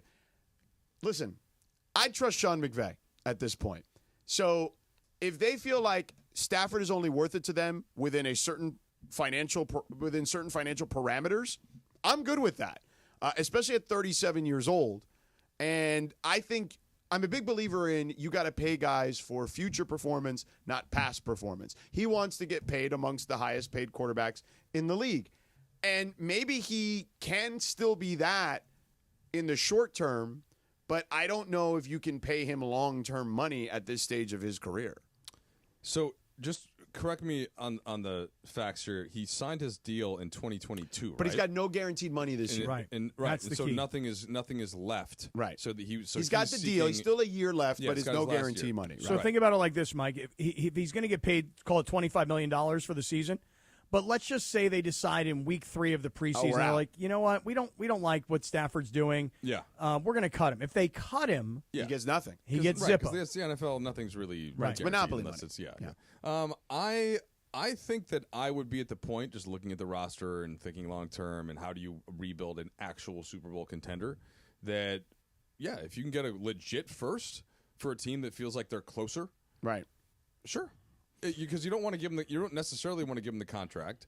And I would caution, though, what are the Rams going to then do at the quarterback position? I mean, they have Jimmy Garoppolo, who makes nothing, like $3 million. But he's bad. But no, he's like Alex Len. Well, he's not Alex Len. Come on. What I would say is this. With Jimmy Garoppolo at $3 million, you got a lot of money to work with, is what I would say. Yes. To build an even better team around him. But basically, that's just a fill-in. Yeah, he's a stopgap. It's a cheap stop. So I'm saying, yeah. How long then does it take to build the rest of the roster up? A year with your caretaker quarterback. I right. guess is the word. He's a 1-year guy. Yeah, right. But think about this: if you go into the season next year and Matthew Stafford is your quarterback, regardless of what he's getting paid, you still think you have a legitimate chance. I mean, you look at this past season, you look at the game against Philadelphia in Philadelphia, and you think with Matthew Stafford, we have a shot. If you go into the season with Jimmy Garoppolo, I don't think the Rams have any shot of making a Super Bowl or even a Super Bowl run. Well, would you? Well, by the way, he is an unrestricted free agent. That was $3 million last year, by the way. Okay. Yeah. And then he's probably not. You don't want to necessarily franchise him. No. Do you? Gosh, no. No, you're not doing that with Garoppolo. Garoppolo, you're doing. No, I'm saying with Stafford. Oh no, because then he makes the top. What is it? Top 4 money. Well, yeah. I'm just bearing out the situation though, because if you just let him walk. Well, you can't let him walk. He's under contract, so you're going to trade him if he's not going to play for you. All right, let me make a suggestion. Yeah, if you don't re-sign him though, then you're just using him for this year, and you're saying, so why not just do that? If you don't get, he the doesn't want to come. He doesn't want to play for no guaranteed money. Of course, but and believe me, he ain't going to do it. He ain't going to do it. Play hardball though. If you're the Rams, and if you don't get if you don't get a pick, if you don't get a first round pick, then all right, well, this is going to be your last year. Sorry. All right, well, let me make a suggestion. You ready? Mm-hmm. There are plenty of teams in the NFL, and when I say plenty, I don't mean like 20. I mean a handful that desperately need legitimate starting quarterbacks. Yes. Okay. So here's a thought process. You ready? Including my Minnesota Vikings. Well, perhaps that is a possibility. They may go with young J.J. McCarthy. Well, that's the plan for now. I'm just saying, yeah. I mean, at the NFL honors, their head coach went on the stage and said, "Hey, Sam Darnold's a part of our future." Yeah, I mean, that was a pretty public place to say that. I didn't love that. But here's the thing: if you're the Raiders, as an example, you have the 6th pick in the draft. This is not considered like the strongest quarterback draft. It's certainly not what last year's quarterback draft was. Right. Okay. So you're not going to get one of the top 2 quarterbacks at the number 6 pick, right? So what if the Raiders said, okay, Rams, guess what? We need a franchise quarterback. And by the way, we're kind of playing the short-term game here because Pete Carroll's contract is 3 years with a club option for 4. Right. Pete Carroll essentially has 3 years to get this thing turned around. If you were Pete Carroll and you were Chip Kelly, their new offensive coordinator, you would want Matt Stafford. And you could get Matt Stafford, and you could trade the number 6 pick for Matthew Stafford. Would the Rams be interested in the number 6 pick, and would the Raiders be interested in Matthew Stafford? Perhaps. And, I mean, the Rams, whatever pick they'd get, they would just trade down to get more picks anyway. Well, so first, let's try to agree on where we would rank Stafford amongst NFL quarterbacks. Like he's in, like, the top 10. I'm thinking, like somewhere between 9 and 11. Somewhere, there's like Herbert's in there, Jalen Hurts, right? Like probably you got Jaden Daniels probably above him at this point, right? Oh, yeah, for sure. Okay, so you got I don't know, Goff is that's Goff ironic. is probably right now in that considered mix. above him, but not by much. I would not. Not by much. No, they're close. They're close. NFL.com's got Goff 4th, which seems to me very high. Yeah, I would drop him below there, but he's in that range, look, somewhere between 8 and 12. Right. So how much is that worth? Right. And he's 37 years old. Right. Right. Okay, and you're going to have to pay him, and therefore, the way the NFL salary cap works, if you commit like to a long-term deal, doesn't the money not count towards the cap in the same way that if you were gonna, I know you can't franchise him, but if you were just going to give him like a 1-year deal, right, then you couldn't sign the safety that you need, correct, and the D lineman that you need, correct, yeah. I would say that the Rams' frustration with Stafford, if there is, and this is just this is sort of an opinion. I would say with the Staffords. Yeah, right. I think the Rams are looking at Matthew Stafford and they're going, 37 years old, has had a lot of injuries. Yes, he's a warrior and he plays through them, But you know what? Like this every single year, we're back to the same story of he doesn't have guaranteed money, so we got to keep renegotiating. And I think it's why Sean McVay said kind of when they first got knocked out, like, I don't want to be dealing with this all offseason. And I think dealing with this is not just he doesn't have guaranteed money, but we're going to get the call from you-know-who, and she's going to be complaining to the owner about wanting more guaranteed money. On her podcast, too. Yeah. By the way, guess how many rushing yards Stafford had this year? Like 4. I was going to say minus 20. 45. Oh, okay. Wow. Pretty 45 good. rushing yards. You win, George. 0 rush TDs. I was closer. Yeah, yes. you won. I mean, 24 touchdowns to 8 picks. That's good. No, obviously. he still can throw the ball. He can still dart that sling thing it around. if you can protect him. Not only can he throw it, but here's the thing. He's tough. He hangs in there. Yeah. When you look at that game against Philadelphia in the snow, the Rams did get the ball late in the game, and they did have a chance to win that game. And you thought, and I know what I was thinking. Oh wow, you're going to give Matthew Stafford the ball with this much time? Here come the Rams. Rams are about to win this game. Yeah, I thought so. So you have when you have a quarterback like Stafford, you have the we're always in the game mentality. 100%. All right, coming up next, we've got Radio Tinder. ESPN LA, by the way, is now the #1 most followed sports radio station in the world. Tune in tomorrow for another big announcement. So make sure you tune in for that. Radio Tinder, Cappy, is up next. Don't miss Travis and DeMarco. It's T-Raj and D-Far. For your hand, you can get a buff and go and just basically have... I'm not getting the buff and go. Well, then you... It was cool until she said I'll buff take and go. the buff and go. Weekdays at 9 a.m. On 710 ESPN. Hey guys, it's Sedano. At Los Angeles International Airport, changes are arriving daily to help reduce traffic, save travelers time, and transform the travel experience. The LAX Economy parking structure is now open with thousands of smart parking spaces, as well as hundreds of EV charging stations. Modernized terminals have biometric gates for faster boarding, and in the future, the People Mover train will connect travelers to LA Metro. For more information, go to their website, flylax.com/transforminglax. That's flylax.com/transforminglax. Next Gen, the official air conditioning, heating, plumbing, and electrical team of SoCal sports fans. For a limited time, Next Gen is offering ESPN LA listeners a free water heater flush and anode rod with any plumbing repair. That's right. Keep your water heater running smoothly and extend its life with this complimentary service only from Next Gen. This is a great opportunity to make sure your water heater is in top condition while enjoying the professional, trustworthy service that comes with every Next Gen plumbing repair. Comprehensive multi-point inspections. Next Gen's provides root cause investigations for lasting solutions, not just surface level fixes. Next Gen is here to help keep your home safe and comfortable. Don't miss out on this amazing offer. Call 833-3NEXTGEN. That's 833-3NEXGEN today to claim your free water heater flush and anode rod with every plumbing repair. NEXGEN. Call 833-3NEXTGEN. Hey guys, it's Cap. Here's the scenario. Your home is flooded and the damage is severe. Now it feels like your insurance company is turning on you. They won't approve a replacement living arrangement, and the adjuster leaves you in the lurch. Take a breath and call Avner Gatt, one of Southern California's largest public adjuster firms. Avner Gatt knows how to fight back when your insurance company makes you feel like a criminal, leaving you with no hope of getting into your home and getting it all back together. With decades of experience and a passion for helping people, Avner and his family take the call themselves. So whether you have a toilet overflow, a broken water line, a burst supply line, a broken fire sprinkler, whatever the water damage is, you call Avner Gatt today at 818-917-5256, or you go to avnergatt.com. It's 818-917-5256 or avnergatt.com. You call, Avner answers, he says hello. Your claim is our game, avnergatt.com. Prescriptions require an online consultation with a healthcare provider who will determine if appropriate restrictions apply. See website for details and important safety information. Price varies based on product and subscription plan. Hey guys, let's talk ED because millions of men experience it, but not everyone can access or afford treatments like Viagra. Well, Hims can help. Through Hims.com, you can get a full range of treatment options for ED, including daily or as-needed meds through a 100% online process. It all starts with an online intake form. Get started at hims.com/joy, and from there, a medical provider licensed in your state will determine if ED treatment is right for you. If prescribed, your medication is shipped to you for free. Find the ED treatment that fits your needs with options up to 95% less than the brand names. Millions of men experience ED, but Hims can help. To start your free online visit and save up to 95%, go to hims.com/joy. That's hims.com/joy for your free online visit. HIMS.com/JOY. And it is Sedano and Kap. Around 5:30 p.m. in the Southland Radio Tinder time, we like to play a TV theme. You can follow her at Lindsay Baseball on Twitter or Instagram. Don't forget about our sponsor, Tequila Mandala. Always swipe right on Tequila Mandala. Take it away, producer Lindsay.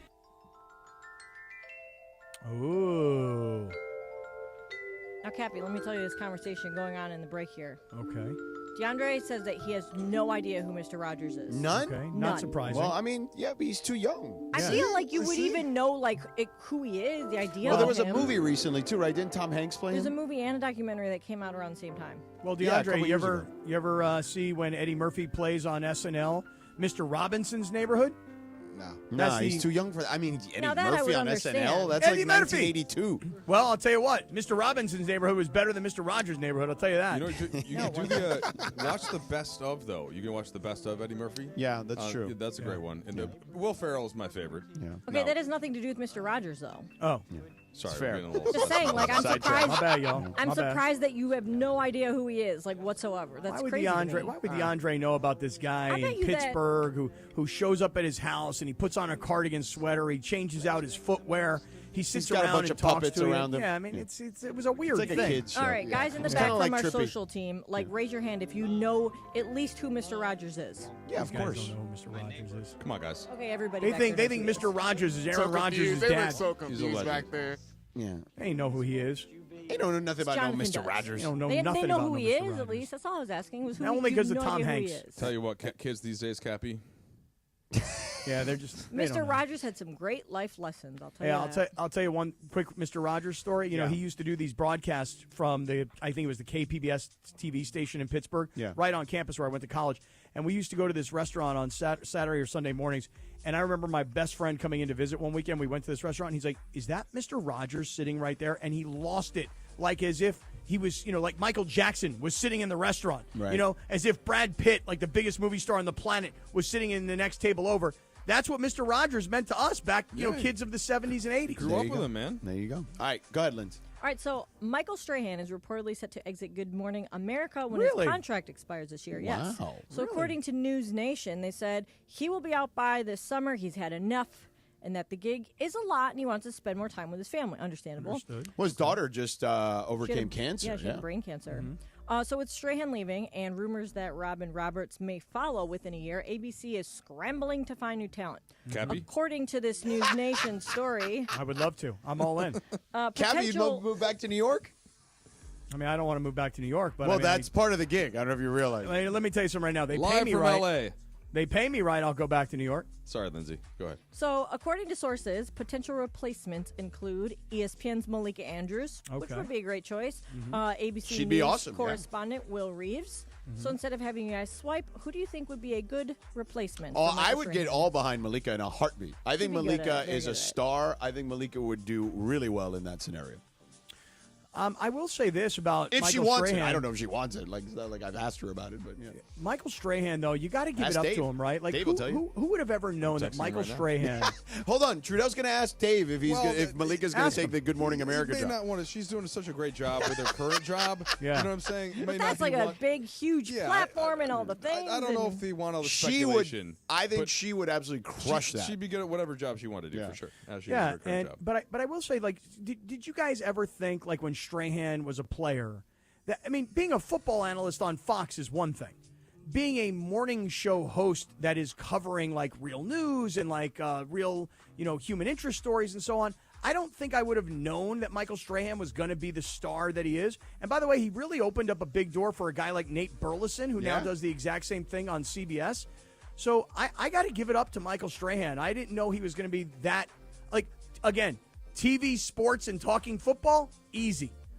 But doing what he does, and by the way, waking up so early and showing up and having to be prepared and made up, after a while, it's got to be just a complete pain in the ass, especially when you got money. I mean, listen, they're paying you like $20 million, bro. Yeah. He makes $20 million. I wake up at 3 a.m. You pay me $20 million, Right, dog. but how many years has he been doing it? A number of years now. Right, so been I'll doing it bet at least, you. like, 5 he years. got more money from Yeah, Good he's Morning got plenty America of- than he did from football. Oh, there's no question. He's also By the way, he got- still does Sunday Fox. Right. Yeah. And he also has like his entire production company. Yeah, and yeah, he's got a lot of agency. stuff going He's on. even got his own like men's grooming product line. Yeah. So he's got a lot going on. He's all right. Yeah.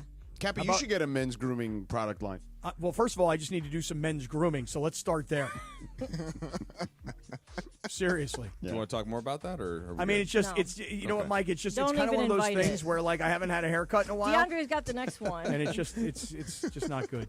Cool. Alrighty, so this weekend after a 75-60 loss, Notre Dame head coach Michael Shrewsbury had some emotions to display. Oh, I saw this audio. Yeah.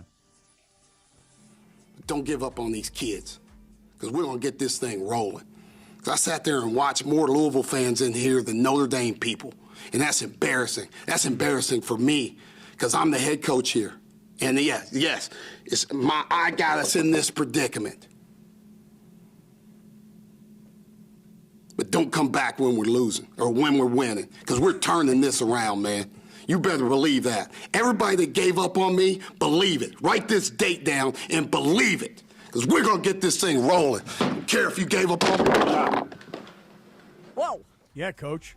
You listen, that is very typical coach angry press conference. You got to knock the microphone away, or you got to hit the podium. You got to do all that stuff.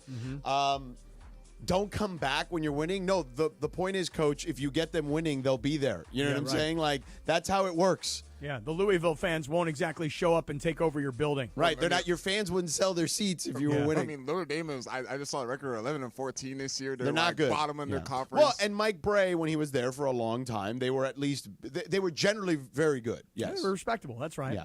So who's this guy? Who's the coach at Notre Dame? Shrewsbury. Yeah, Mike. Shrewsbury. I've never heard of him. Yeah. But my question is, I like him though. If you're in after that, yeah, after that I'm in. Okay. I'm a Notre Dame well, basketball supporter. There you go. That was my question. Is if you were to play for this coach, would you run through a brick wall for him after hearing that? No, come on, man, that was corny. No offense. If I'm like a great college basketball player, first of all, no offense, I ain't going to Notre Dame. Notre Dame ain't on my radar. Have you guys seen Rick Pitino? I've been getting Oh, the Rick clips. Pitino stuff has been Pitino insane because he's doing like a documentary. So I feel like he's hamming it up even more in these settings because they're filming a documentary that's like literally airing like during the season, like as it's going for Fox. Pitino's a great coach though. Like, you know what I mean? Like, say what you want. You may not love his style. You may not love his antics. Pitino gets results in college. Yeah, for sure. Yeah, not in the NBA as much. No, I mean, he hasn't coached in the NBA in 30 years. I'm just though, saying, Mike. like, come on. But his whole act won't work in the NBA Right. because the prima donnas in the NBA are like Larry Bird ain't walking through that door. That's his famous Kevin line. McHale ain't walking through that door. But in college, he's Robert a Parrish ain't proven walking winner. through He's multi-time national champion. Right. I mean, and he was excommunicated after his dalliances, No obviously, doubt. at Louisville. Right. And then he went to Iona first and took a job, made them a tournament team, and then New York said, you know what, bring him back to St. John's. And he's got St. John's, I think they're like 22-5 or something. And they're ranked exactly right. And let me tell you guys something. When he was on the outs and everybody thought he was toxic, you know, he would hang out at the racetrack at Del Mar. And so I would see him all the Cappy, time. you talk to him? There's always a Del Mar connection. George, he was a partner in our horse racing group. Well, right? he's a big horse guy since his days in Kentucky. Yes. So Pitino, nothing worse than the horse. Yeah. So Pitino's well, hanging that was out. also his problem.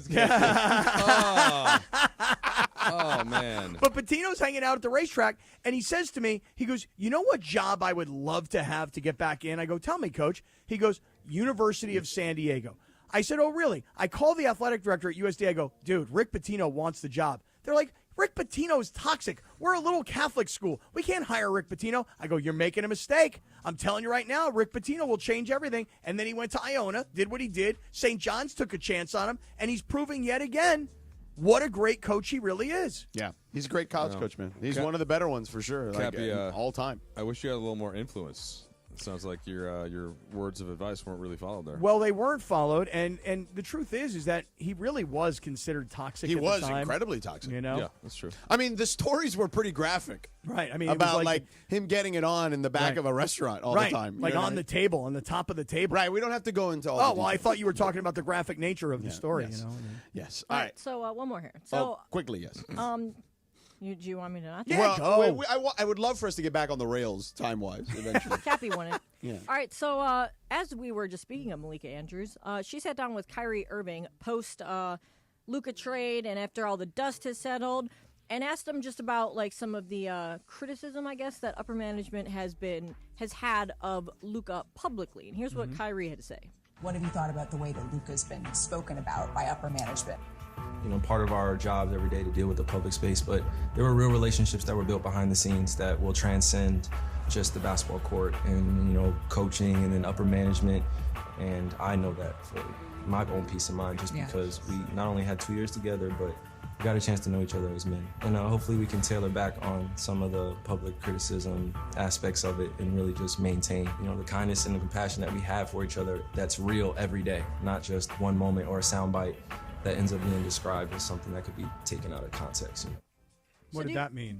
That's what I was going to say. Do you guys think that he's like, because some people's taking it as like he's calling out the Mavs front office for their public criticism as Luka. Do you guys take it that way? I didn't hear that. Cappy, I almost had no idea what he was saying. He said nothing, actually. I didn't say anything there. I In that didn't clip, he interpret didn't it say that anything. way. Yeah. Okay. But I mean, Lindsay, there could have been further part of the interview could have suggested that. That clip was a little hard to say, but in that case, he's always you can't like. Well, him you saying can't like, hopefully echo- we can tailor back on some of the public criticism aspects and Yeah. maintain the kindness and compassion that we have for each other. You don't think that's like in reference to them, like basically calling him fat? No, yeah, for sure, but it's a very he's doing it in a very delicate way. Yeah, right? and by the way, yeah. he could also be referring to the way the fans have reacted to it too. Yeah. Yeah, but I thought Kyrie, it was a little bit convoluted the way that he said it, but I think he was, because it's a difficult thing to not call out your owner and GM, and then also not critique your former teammate, especially when you can get when paid they had this a good offseason. relationship Yeah. with. So Well, that's what I was going to he say. was like, kind of in the middle because there. if you look at it as like he's kind of calling them out, like you said, without calling them out, like everyone expects him to get a lot of money this offseason. Like, is there like potential trouble brewing there? But No, I don't I think so. would Him tell and you Nico that- have known each other for a long time. Him He and J was- Kid have an incredible relationship. Yeah, but I would be very surprised. He was put in a situation where it was a good question, and he don't want to answer it. So how can he say a whole bunch of fluffy stuff that no one understands that Malika would sit there and go, okay, next question? Because honestly, he didn't say anything. All right, coming up next, Cappy, let's get into a couple of other things that we haven't gotten into today, including about LeBron's status for tonight. Let's get into I that. need to hear about that. Yeah, let's get into that. But first, let me tell you about our guy, And Jacob. I'll see you tomorrow, Cappy, because I'm leaving now. Oh, he's leaving. Yeah, What? yeah, I know. Wait a second. Put me back today, on. man. Hold on a second. You're leaving? I got to go. JJ Redick's talking in like 20 minutes.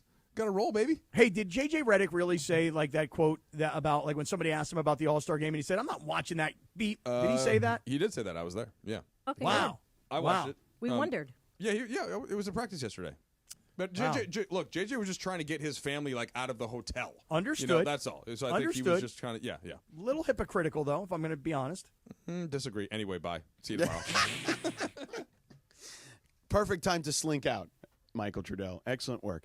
Hey, real quick, let me tell you about Jacob, Cappy. So, Cappy, obviously, if you get into an accident, you got to call Jacob at 844-24-JACOB. Tell him Sedano, Mason, and the crew at 710 sent you. But he's doing something cool for Laker fans right now. If you go to Jacob's Instagram, Cappy, you go to the link in his bio, he's giving people a chance to win some tickets to the big game when Dallas comes to town in a couple of days, in about a week or so. So you can do that by going to Jacob's Instagram. So make sure you do that. Jacob and Ronnie's Instagram. Call Jacob. Michael's taking the, chunky salsa, thick and chunky salsa. But real quick, sports is full of rivalries. Teams kick it up a notch in rivalry games. That'll happen in that Dallas Lakers game. That's going to be a rivalry game now. You know who Jacob's rival is? The insurance company. Every day is a rivalry game for Jacob, but that's okay because Jacob has scouted the competition, knows what they're going to try to do. So, look, it's very simple, man. You get into an accident, you call Jacob. 844-24-JACOB. Tell him Sedano, Mason, and the crew at 710 sent you. Jacob will counteract the attempts to lowball you. Make sure you don't have to pay a penny out of pocket. And Jacob's been doing this since the 90s, man. Experience matters when you're dealing with these insurance companies. So don't take a chance. Call Jacob and let him continue to beat his rival on your behalf. So call him at 844-24-JACOB. That's 844-24-JACOB. 844-24-JACOB. Or visit him online at calljacob.com. And by the way, if you or a loved one have been injured or lost property due to the recent wildfires, please call Jacob for a free case evaluation. And together, we will rebuild.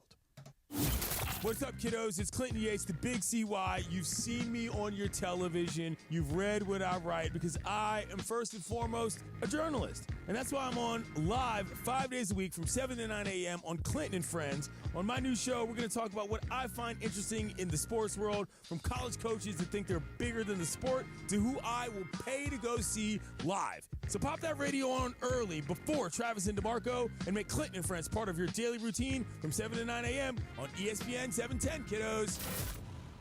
Hey guys, it's Sedano. Prize Picks is the best place to get real money sports action in the state of California with over 10 million members and billions of dollars in awards and winnings. Prize Picks has made daily fantasy sports accessible to all. You just got to pick more or less on at least 2 players for a shot to win up to 1,000 times your money.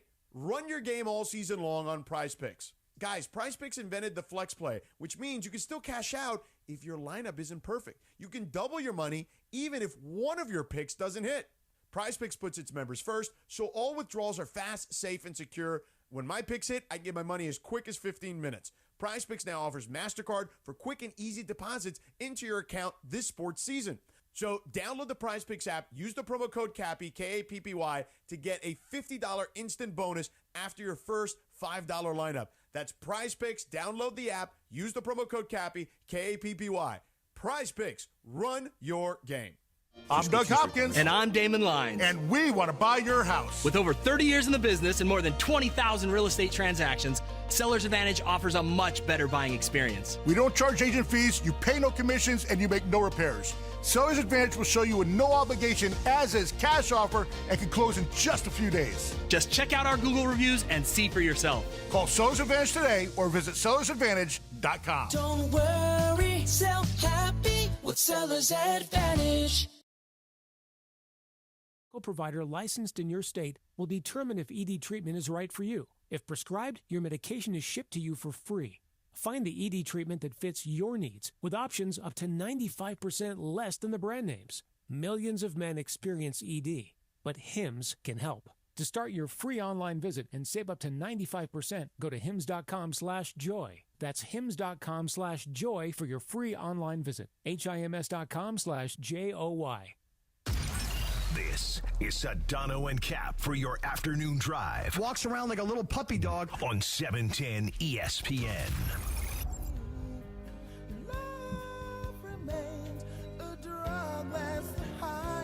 There's Seal, Cappy. I love this song. A lot of good Seal songs. Yeah, man. Can't think of, like, I didn't even realize besides this one, really. Oh, no. If you look at his catalog, there are several that you would call a banger. So I did look it up, actually, because I was curious if he had won a Grammy for this, because DeAndre also did not know that this was Seal. So I looked it up, and he did. He won 2 Grammys for this song. And then, like, Fly Like an Eagle and, a That's my couple jam others. right there, Fly Like an Eagle. Really? Hey, speaking of the Eagles, I'm going to see the Eagles Saturday night at the Sphere. And I don't want to tell you guys exactly, George, but next week, after I see the Eagles in the Sphere, I'm going to tell you how I got these ticks, and I'm going to be bringing somebody. No, not in detail. I did not tell you in detail. Okay. I have not said it on the air. So I'm going to bring somebody on next week, and this story is going to blow your mind. Just be prepared. Okay. I'm just not you. You maybe already know a little bit, but I'm telling everybody else, the entire circle of trust. Mm-hmm. When I tell you, and I've said it many, many times, everybody's listening. Yeah. I'm going to blow your mind next week. Wait, so why are you waiting till next week? Just because, like, I want to make sure I go, I see the show, I have fantastic reviews, which I'm anticipating already having because I've seen the Eagles before, and I've never seen them, obviously, in the Sphere. I can't wait for the whole visual side of the show. So I'm going to wait until next week.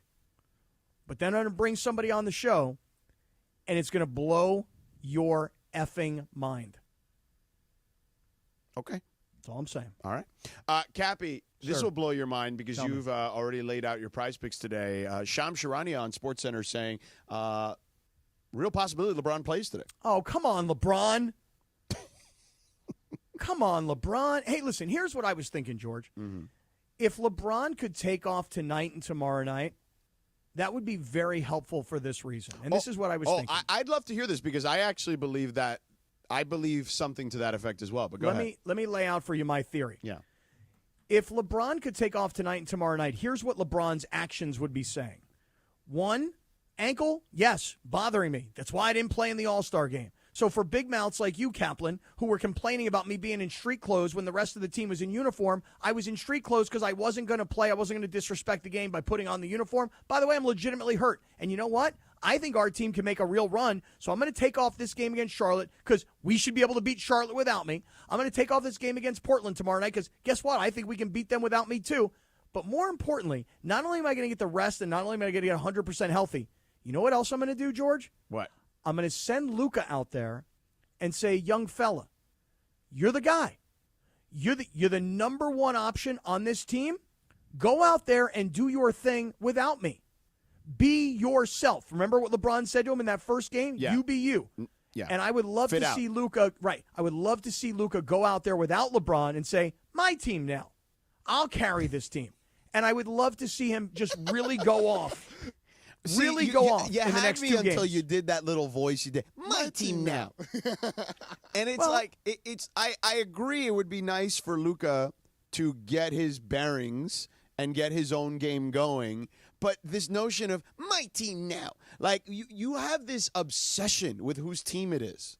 Not really. What I mean by it is like without LeBron on the floor, I would say Luka needs to be the focal point. He needs to be more assertive. Correct. Right. And when you say more assertive, what I think of is, hey, Luka, I know in the first 2 games you kind of wanted to just like, hey, meet with new teammates, get on the floor, put on the uniform. Yeah. And you really wanted to come off as very unselfish. Yes. But what I'd like to see Luka do over the next 2 nights, minus LeBron, is be selfish and be the focal point.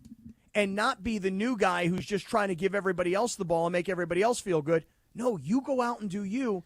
And so I'd love to see LeBron take the 2 nights off, A, get 100% healthy, and B, force Luka to be the guy. My team now. It's my team. Gosh darn it. By the way, what's on tap today on 710? Thanks to Michelob Ultra. Lakers are back tonight, as you heard us talk about there. They host the Hornets in a super awkward situation with Mark Williams coming to town. Coverage begins at 5:30. Tip-off at 7. Hear it right here on 710 ESPN or on crystal clear digital audio on the all-new ESPN LA app. Michelob Ultra, 2.6 carbs, 95 calories. It's only worth it if you enjoy it. Why did you laugh? It is super awkward. I know it is. But you know what I was saying to Mike Trudell before he took off? I don't remember. If you look at this story that J.J. Redick yesterday, when somebody asked him about, did he watch the All-Star game? And he said, quote, and I'm quoting him here, it was something I didn't like, watch that bleep. Yeah, I didn't watch that bleep. Right. It's just interesting to me that J.J. a few weeks ago was complaining about Charles Barkley knocking the game. And then I complained all day yesterday about Draymond Green knocking the game. And then JJ, rather than just being like, no, man, I was busy. I was trying to get my family moved into a new place. He chose to pose it like, nah, I'm not watching that bleep, which to me is like you're doing what you complained about. I guess I could see that. I would say that, and whether you buy this or not, and I have not talked to him about it, and I don't know what his answer would be. But I would imagine he would say that's not real basketball regardless. It's an exhibition. I want them to talk about the real basketball that's fun and exciting and people should be watching and we should be praising, not the fake stuff. Fair point. But as a representative of the Lakers and really as a now new face of the league, not as a player, but as a coach and as somebody who's also been a broadcaster around the NBA, if you're going to complain that these guys are knocking the product, then you yourself should not knock the product. Yeah, I guess it's fair, but the semantics argument would be what I gave you, basically, in that scenario. But you know what, Cappy? Before that, we can continue that discussion. I do want to actually play something Stephen A. said about the Lakers that I thought would get people all riled up. In just a moment. But first, Cappy, tell us about your friends at Real Fathers Rights. I would love to do that. Hey, guys, listen, Real Fathers Rights, we are here to help the dads. Why the dads? Because very often when you get yourself into family court, particularly in a child custody case, okay, the court system seems to favor the female. And it's not an opinion, even though I've been on the receiving end of this. There really are a lot of statistics to back that up. So if you would like more information, you can talk to Mark Real at Real Fathers Rights. But what we really want to do for all the dads out there is make sure that you are a part of your child's life. Your child needs you. You need your child. And at Real Fathers Rights, we are the fathers' rights attorneys.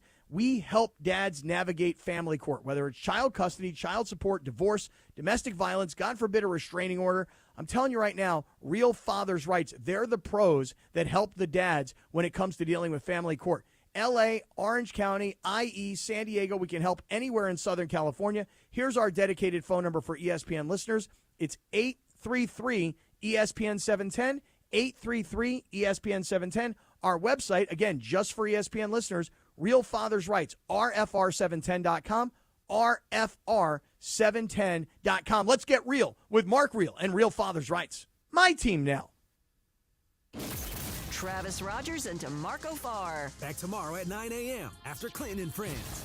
Now my friend has like a stroller for the dog, and it I has can't all do these that. I'm sorry. accessories for the dog. I can't. Every I'm like, time you got I'm a on kid. one of my walks and I see a baby stroller coming the other way, I love it though. and It's I so see cute. a baby, it makes me smile. Oh, like you the see, baby. baby's outside, got a little hat. Yeah. It's like it's cute, right? No. It's a little baby. It's awesome. And I see a dog in there, and I'm like, these people. Really? Like, A dog is meant to be walked? Enrages me. Dang. It's so a dog. cute, though. Laura, why is it cute? If the dog can't walk, it's time for the dog to go. I don't get enraged. I just kind of avoid that person. It's We're like, on the dude, same what page. are you doing? What are you doing? Okay, it's not a so- human being. It's hold an on. animal. If it's an Hold old on. lady, if it's an old lady and an old dog, Little different. Little different. That's a companion at that Yeah, point. correct. But if you are an... Okay, but listen, let me give you a different how do you feel about perspective. e-bikes? Weekday mornings at 9 a.m. It's Travis and DeMarco. on 710 ESPN. Hey, it's D4. The best sports trips aren't just about the game. It's about the whole experience. With Absolute Sport, that experience is built around you. Whether it's an El Clasico match followed by a night in Madrid, oh yeah, or a company outing at the U.S. Open, they'll customize everything to fit your perfect trip. If your event has a ticket, they'll build a package around it. So what are you waiting for? Visit us.absolute-sport.com. That's ABSOLUT-sport and make your dream trip a reality. The CONCACAF Nations League finals arrive at SoFi Stadium in Inglewood, California, March 20th to 23rd. USA versus Panama, followed by Canada versus Mexico. The dream is now. Don't miss the Final Four national teams in the semifinals doubleheader. One ticket, two matchups. Get your tickets now on Ticketmaster. For more information, visit CONCACAFNationsLeague.com/tickets. ZipRecruiter is the place. ZipRecruiter is the place for talented teachers, savvy software developers, and master mixologists. ZipRecruiter is the place where you meet all these people and more. That's because ZipRecruiter is the place for job seekers who are looking for new opportunities.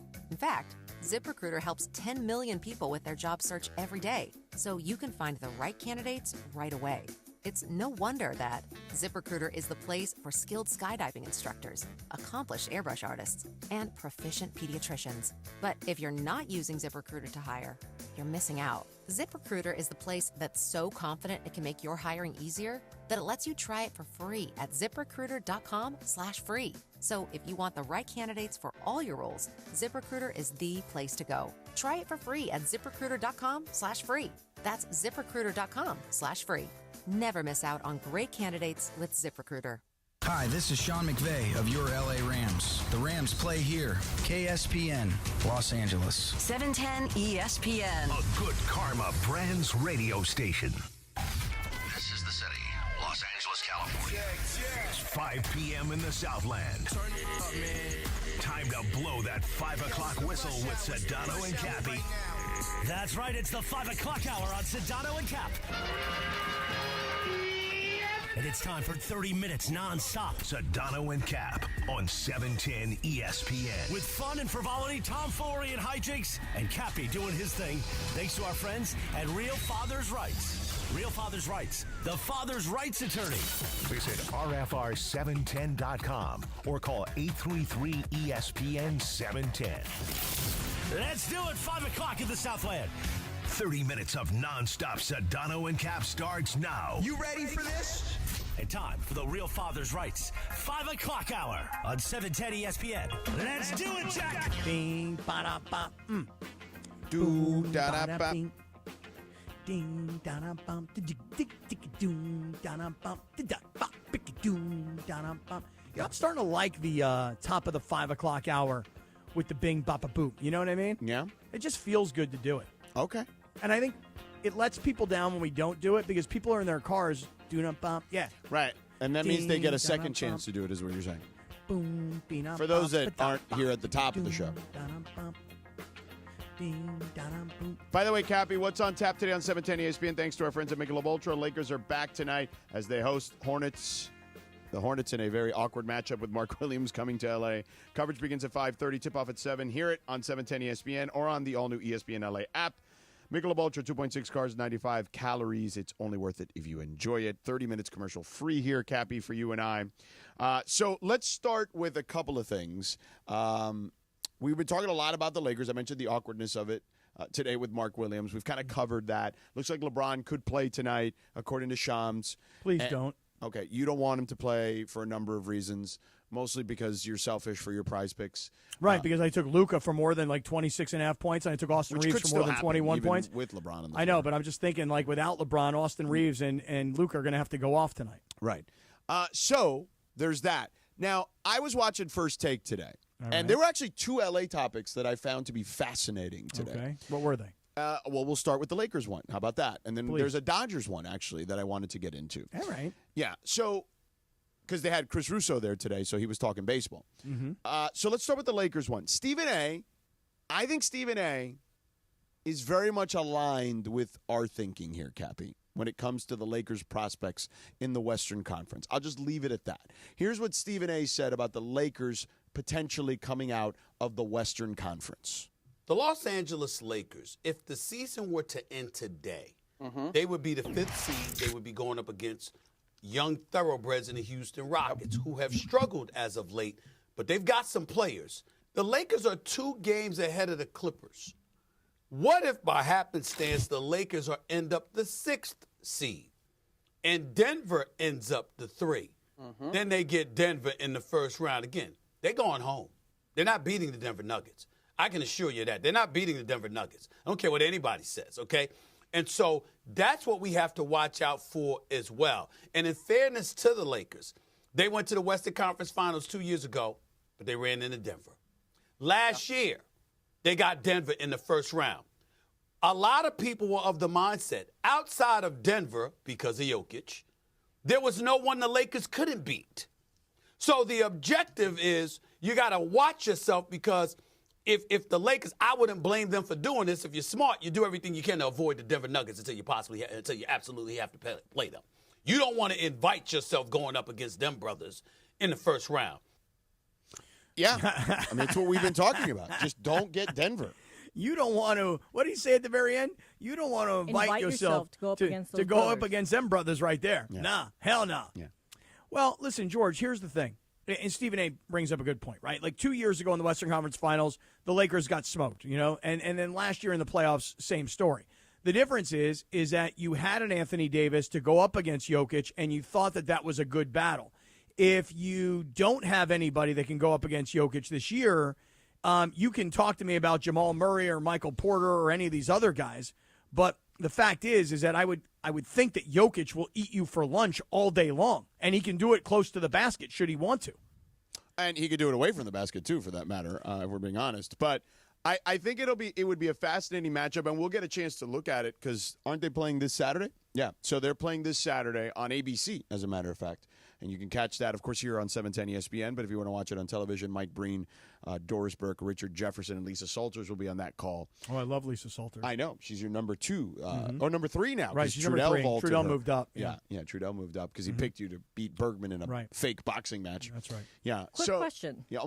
Don't you remember last year heading into the play-in tournament that this was suggested by a couple of people that the Lakers, I believe they were facing the Pelicans, and it was basically like there was a lose situation to them to where, play OKC correct. instead of Denver. So they would tank, so therefore they would come out as the 7 seed instead of the 8 seed or whatever and avoid Denver. And everyone's like, oh, no, you can't mess around with that. You can't mess around with that. Just basketball gods. Yeah, they're like, you can't mess around with that in the seeding and blah, blah, blah. Just I was on that you side. take them on. You take on.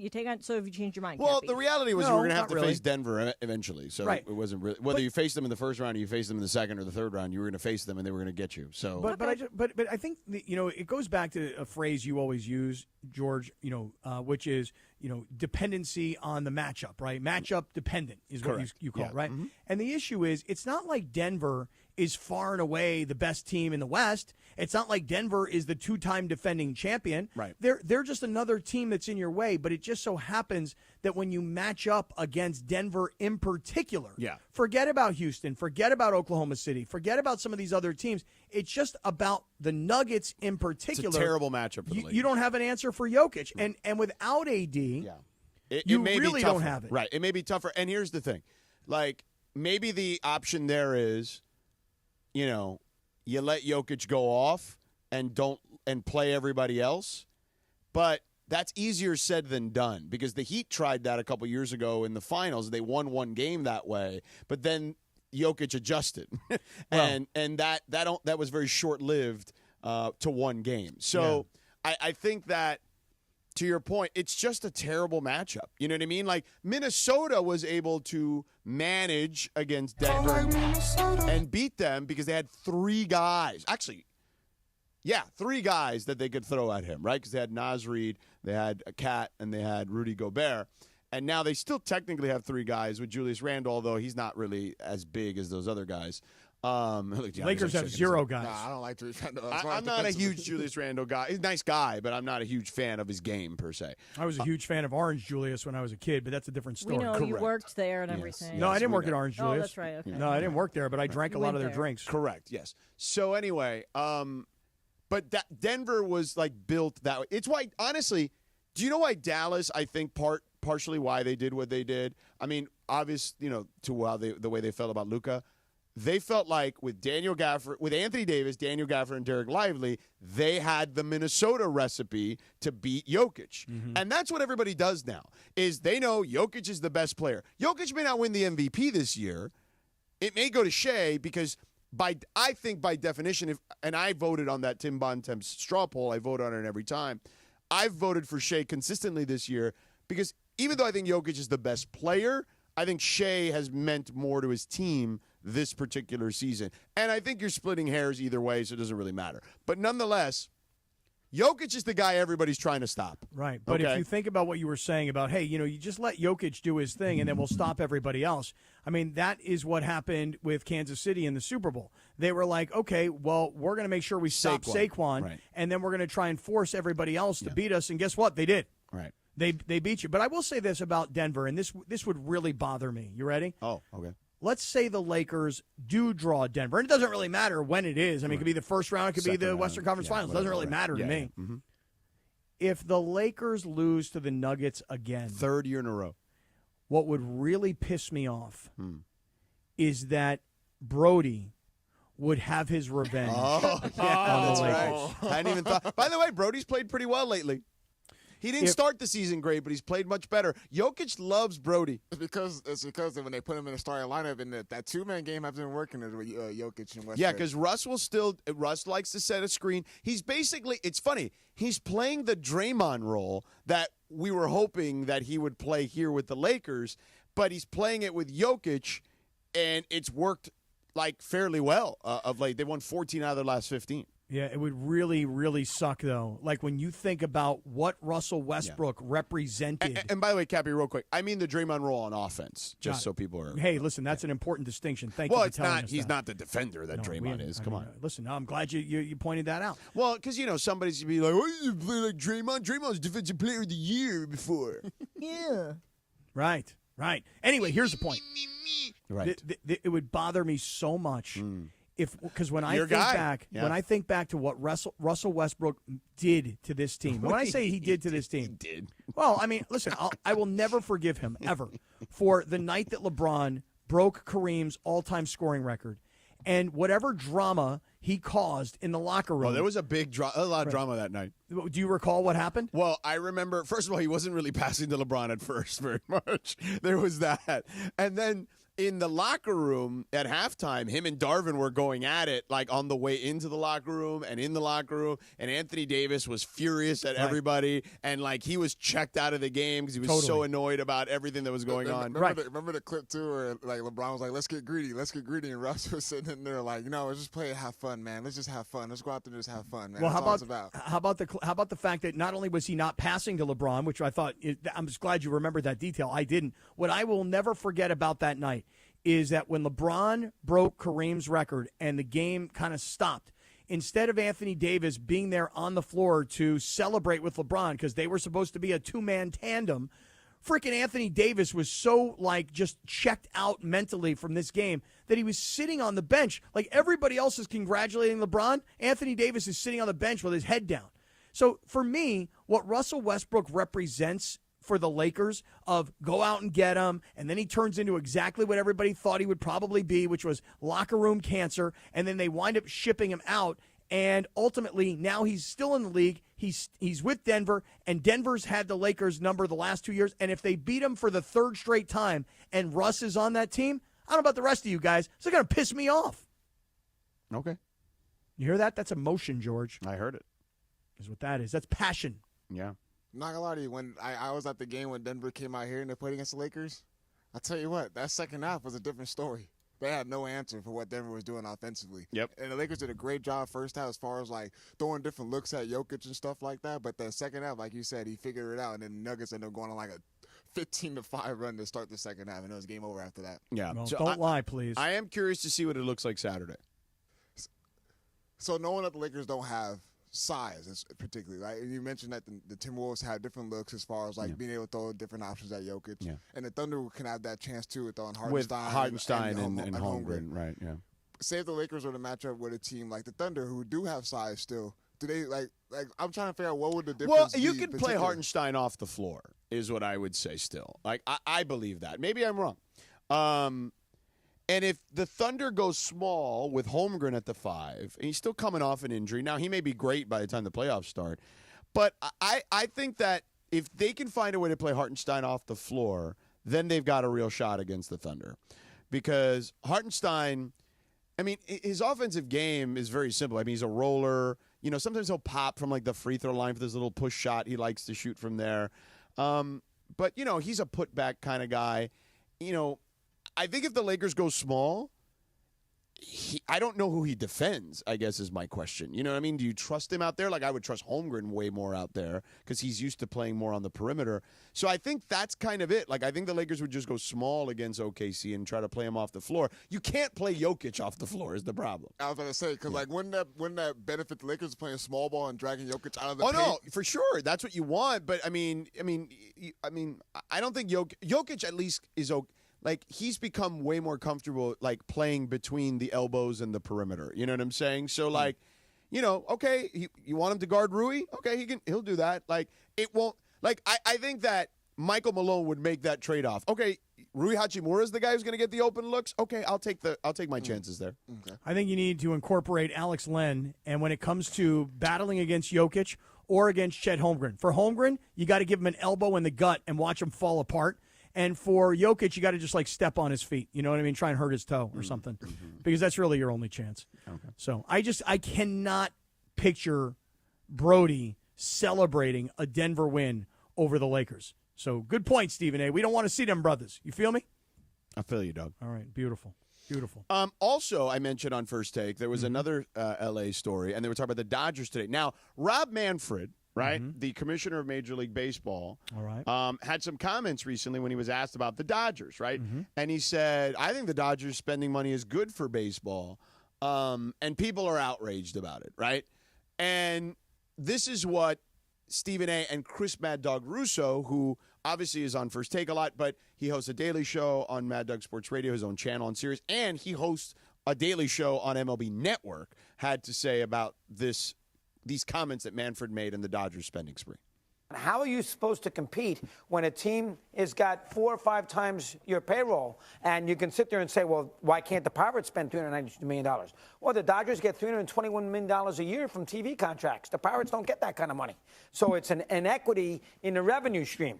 And that's the problem with these payrolls. Football, they all make the same amount of money. Basketball, they all make the same amount of money. That means Green Bay can win. That means the Kings can win in basketball. Hockey, same thing. It doesn't work that way in baseball. And I don't know how they're going to correct it. There's no salary cap forthcoming. Look at this payroll. Yeah. I mean, and you know what the payroll is of the Marlins? What? $43 million. Wow. How are you supposed to compete, Steve? Help me here. 393 to 43. What's the answer? Wow. Well, no. But you're thinking the worst case scenario, which you just highlighted, the 393 compared to the 43. What you're not thinking about is, yes, they spend, but they also develop, and they're also opportunistic. For example, Mookie Betts, the Boston Red Sox could have paid him. They chose not to. You look at Freddie Freeman, the Atlanta Braves could have paid him. They chose not to. You look at Shohei Ohtani, the Angels didn't even try to match that. I'm simply saying that there are other teams, not many, but there are several other teams who could have paid these people and wanted to do things differently and have no hardware to show for it. Well, I mean, listen, I hear what Chris Russo is saying. But on the other hand, Chris Russo is also New York-based, has been his whole career. Right, and by the way, the Mets are spending a ton of money, Right. and the Yankees have always spent a ton of money. Right. So here you are. You're following the Yankees. You're watching what Steve Cohen, the owner of the Mets, is doing and the money that he's spending. And the thing about Russo is where his heart is with the San Francisco Giants. He's an old school Giants Which, fan. by the way, I've heard rumors today that the Giants are going to spend a ton of money to go get Vladimir Guerrero Jr. because it looks like him and the Blue Jays have come to an impasse. I would love to see the Giants or any team for and that they just matter added do Matt that. Chapman, and they added somebody else who was really good recently. Verlander? No, not Verlander. Another everyday player. Look it up. All right. Well, here's the thing, though. It is true that most Major League Baseball teams cannot do what the Dodgers are doing. And we had this conversation several weeks back. In fact, George, there was a day that you were out traveling for a game, and I did a whole thing about how the Dodgers have just outsmarted everybody. And everybody's like, well, what do you mean they outsmarted everybody? Look, if you thought that you could defer money to the future, great. The problem is that if you're the owner of the Pittsburgh Pirates, as an example, this guy's name is Bob Nutting. Anybody ever hear of Bob Nutting before? No, not Bob familiar with his Nutting work. is a guy he's a small town guy from Wheeling, West Virginia. He owns a company called Ogden News, which is a series of like very small news publications around the country. And he made enough money, and he has enough family money, he was able to buy the Pittsburgh Pirates.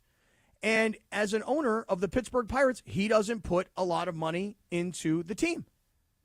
But he doesn't have the revenue through television deals, as Russo points out, and he doesn't have the cash to say, you know what, I'm going to sign somebody to a $700 million contract, but I'm going to defer all the money till 20 years later. Because what Major League Baseball says is, you better prove to us that you actually have the cash. So that it's not just something on layaway. It's not just putting Shohei Ohtani on a credit card. You actually have the cash. The difference between a guy like Bob Nutting, who owns a series of small town newspapers, okay, and the Guggenheim Group is this.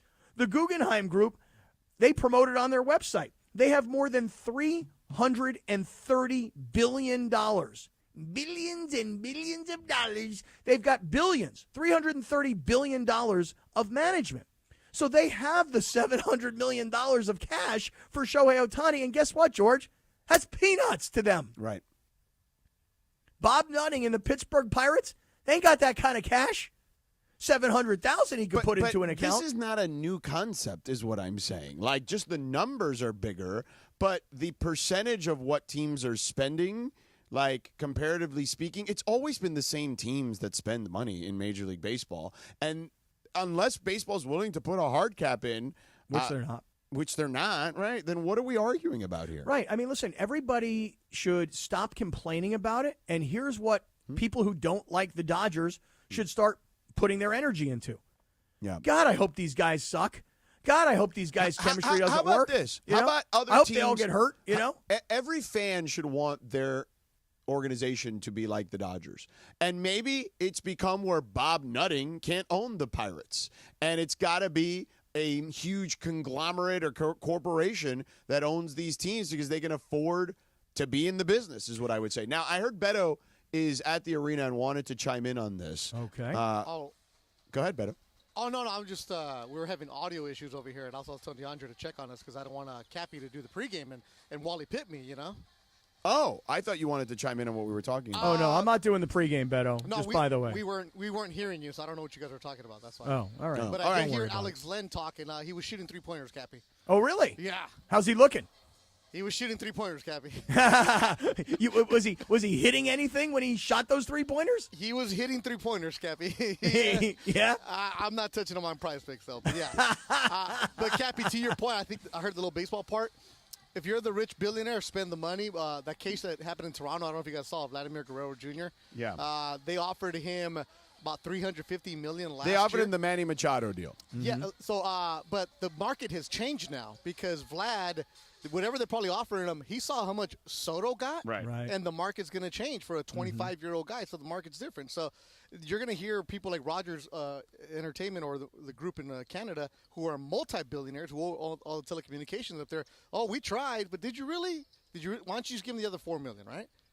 It's a lot of spin up there, so they can. Well, spin. it's not just $4 million. No, if it would have been over the 14 years, they would have been like $4 million per year or $5 million per year, whatever it is. Right, but 14 years is a long ass time. To That's commit to ridiculous. somebody. These contracts, like that's another thing. Those are crazy. Right, like if but you're that's giving what the market is. But if you're giving a guy a 10 Yeah, but year not contract, everybody is as good as Shohei Ohtani in one case. And, Shohei Ohtani was a special case because at least he's going to pitch for you for a few years. Yeah. Well, at least we think. And look, Juan Soto is the best hitter in baseball. You know what I'm saying? So, Vlad is great, but he's not the best hitter in baseball. No, I'm not saying he is, but you're 25 years old and the market is that, so you're going to try to get as much as you can because it completely changes the way that things are going to be viewed. Here's what I would say.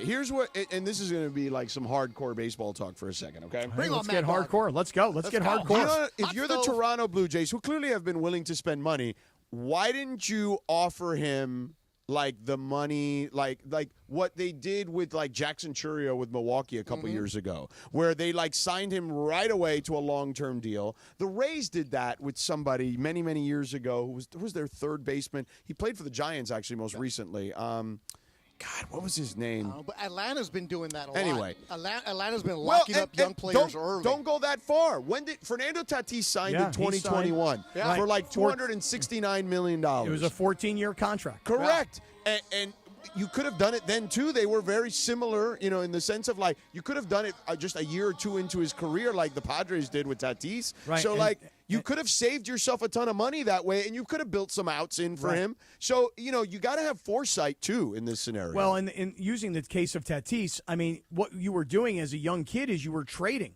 You're like, okay, here's generational wealth and security and guaranteed money. Oh, but wait, dude, if you just wait 2 or 3 more years, that $240 million could turn into $350 million. Or more, right? But here's the downside. Yeah. Or I could be in the Dominican Republic in the offseason, and I could be riding a motorcycle, and I could fall off of it, and I could break my wrist, and then all of a sudden they don't pay me. Or I could say that I have ringworm, and I could take some sort of steroid product, and then the next thing you know, I'm suspended. Allegedly. Yeah, allegedly. Well, I mean, that's what he said, so... nonetheless, well, you mentioned the product is what I'm saying allegedly. Well, all I'm saying is this: that it gets back to the point. Don't get us sued again, Cappy. Well, I don't again. Come on, man! You get us sued the first time. Well, we were alleged to be. Yeah. Oh wow. Look. By the way, Beto, I always like the national anthem at Lakers games. Yeah. So often the national anthems are so good that sometimes I actually think to myself, we should get that person to come on and sing the national anthem for us at the start of the show. That's how good these guys are. Like the guy who did it on the saxophone a couple weeks ago was so awesome, good. right? Yeah. So I'm hearing the rehearsal. In fact, you know what? I think I got to stand up. You should. Put your hand over your heart, Cappy. Right. That our flag was still there. Oh, say, does that star-spangled banner yet wave? Come on, George, join me. Bring it home, Cappy. Bring it home, baby. For the land and of the free and the home of the brave. Pretty Sedano good. Kap, 3 Pretty to good. 6, Monday through Friday, 7:10 ESPN. Wow. George, I think you and I should do the national anthem rather than me and Mason at the softball game. No, I'm good. Hey, Mason has got some competition there, Cappy. You got them pipes. Very nice. Hey, and George was just fantastic as well. So, I mean. Cubano, he's ready to go. Right, he is ready to go. Hey, speaking of the national anthem, just complete side note. Tomorrow night. We have 1 minute, Captain. Tomorrow night, will you guys be into the USA-Canada hockey game? Oh, yeah. Well, yeah. I mean, it'll be on a screen. It'll be Chippy Cappy tomorrow. Oh, yeah. 'Cause my boy Drew Doughty, he's got something for the Americans, man. He's ready to go. Yeah. Do you think that the Boston fans but no will boo? no McAvoy in that game, so he's out for the Upper game. body injury. Will the Boston fans boo the Canadian national anthem? I mean, probably, right? Just in retribution, I would imagine. Yeah. Let's drop the gloves. Let's do it. Yeah. 8 o'clock game in Funch's got the Boston. boxing gloves on. Oh, Funch. Everybody's ready to Funch, go. drop the gloves, bro. I'm here. You got to drop those gloves. 106-pounder over there. I would love to see Funchy in the boxing ring. He's got some pent up anger too, just like Bergman. Oh, He got 20 years of pent up anger. Yeah. Bunchy's all love. We're done here. That's the way. it. We're done. Beto, have a good show. Beto's coming up with the pregame show with Michael. He does a fantastic job. Great job, Lindsay. Great job, DeAndre. Thanks to Mike Trudell for stopping by. By the way, Trudell tweeted out LeBron will play tonight. Sorry, Oh, Cappy. gosh, darn it. Yeah, sorry about your prize picks. All right, Cappy, excellent work as always. We're done here. We will talk to you mañana. Beto and Michael and Lakers pregame is up.